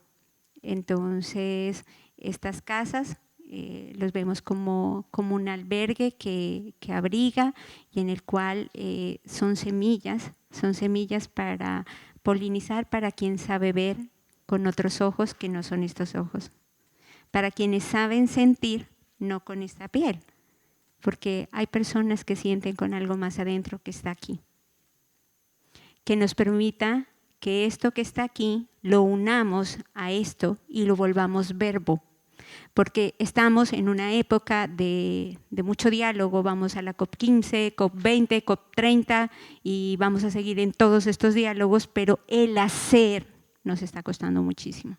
Entonces, lo que estamos hablando con Hernando y lo que proponemos es un poco dejar el discurso. Dejemos de volvernos discursivos, dejemos de mirar un poco el tema de los egos y hagamos cosas tangibles para todos los territorios. Ustedes aquí quieren un doctorado, un postdoctorado, nosotros también. Seamos coequipo, seamos coautores, ¿no? Entonces, cuando empezamos a tejernos, a unirnos, nosotros no hablamos de coser, porque cuando se cose algo, al final se corta. En cambio, cuando nosotros tejemos un hilo con otro color y ya no quiero que ese hilo aparezca, no lo corto, simplemente sigo cosiendo encima. Y en el momento que quiera vuelve, o en el momento que quiera sigue ahí, sin irse, porque eso pasa aquí. Conocemos y lo que nos hemos dado cuenta en todo este tiempo es que hay personas que viven en estos edificios pero no se conocen. No se conoce un vecino con el otro. Nosotros que en esta vida que nos ha tocado por lo que estuvimos comentando, que nos toca estar cambiando cada momento de vivienda, a los 10 días yo ya conozco a todos mis vecinos, ya he ido a matrimonios, a bautizos, ¿no? ¿Por qué? Porque nos relacionamos. A mí me importa lo que le pasa al otro, el tema de la alteridad, de las otredades, ¿no? Entonces, aquí es un espacio que anida un pluriverso completo. Entonces, una invitación a este tema relacional más armonioso y para que todos podamos cohabitar esta tierra en dignidades.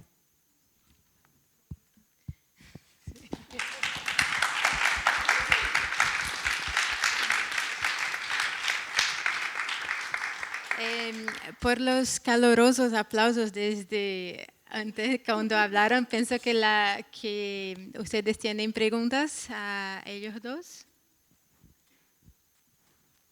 If you have any questions.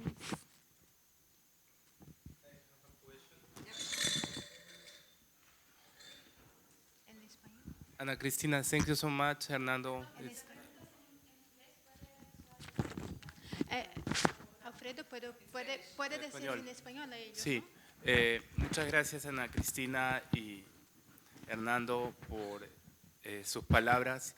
Ana Cristina, me ha tocado mucho la manera como tú hablas y me parece sumamente importante ese momento en el cual que tú reconoces que en tu cuerpo también habitan otros territorios, el océano, las montañas, los ríos, y me hace pensar en lo poderoso y lo fuerte que es el cuerpo. ¿Podrías contar un poco más acerca de tu experiencia como una extensión del territorio?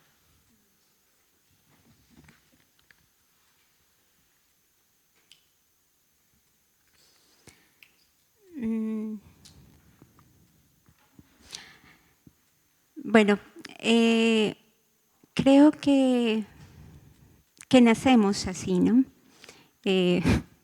Para mí es difícil poder decirle a mi hijo que no es un jaguar y que hable como niño y que se porte y como la sociedad dice, como nos cuadriculan y todo esto. Creo que al sentir el cuerpo territorio es al sentirnos con lo que coexistimos. Y lo que les dije, hay muchas personas que dicen, me voy solo a la montaña. No te vas solo a la montaña, no te puedes ir solo a la montaña. En la montaña estás con la montaña, estás con el aire, estás con el agua, estás con todo esto. Y eso es algo que los abuelos nos enseñan, desde que estamos en el vientre, porque la mitad de lo que todos sabemos llega acá. Se lo decimos a nuestros hijos y se los decimos de una manera muy armoniosa diciéndole que los amamos. Y si yo me amo, yo amo con quien yo coexisto. Entonces es un tema de el amor propio, todo lo que uno dice que uno se quiere y eso es el reflejo de con quién uno coexiste. Yo coexisto con el bosque y por eso paro. Yo coexisto con el fuego y lo respeto y lo honro. Y este tema relacional, visible e invisible, que para unos puede ser esotérico o puede tener un tema religioso o algo así, va más allá de las creencias. Es algo que se vive, que se siente, que se nutre con la palabra, que se nutre con la compañía de otros.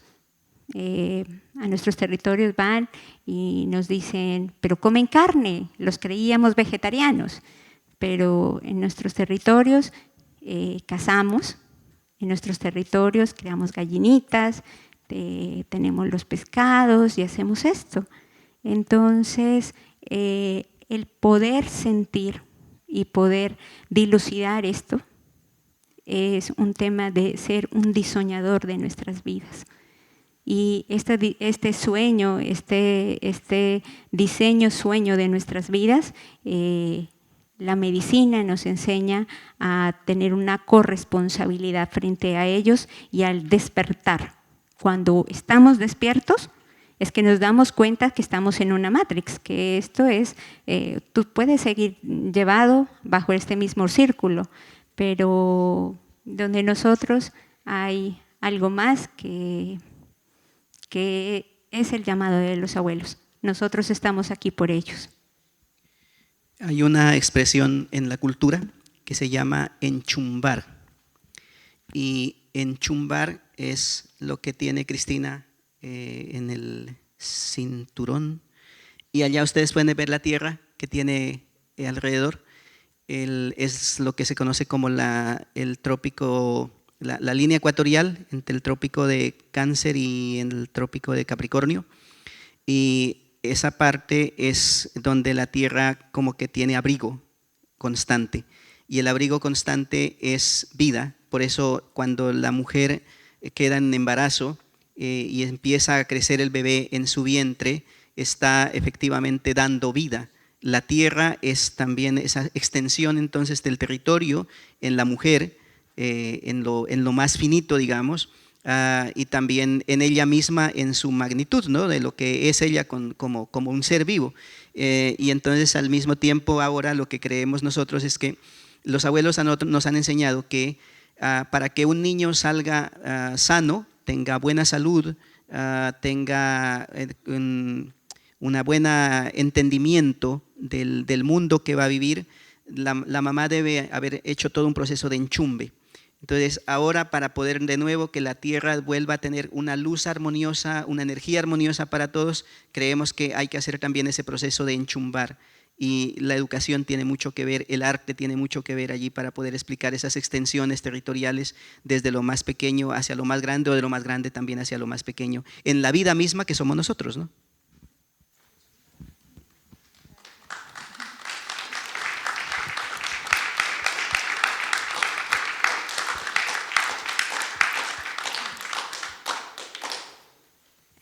I think we are run out of time. No, we don't have more time for any other questions. But we'll have a get together outside. So if you want to reach out and talk to Cristina and Hernando, you're more than welcome.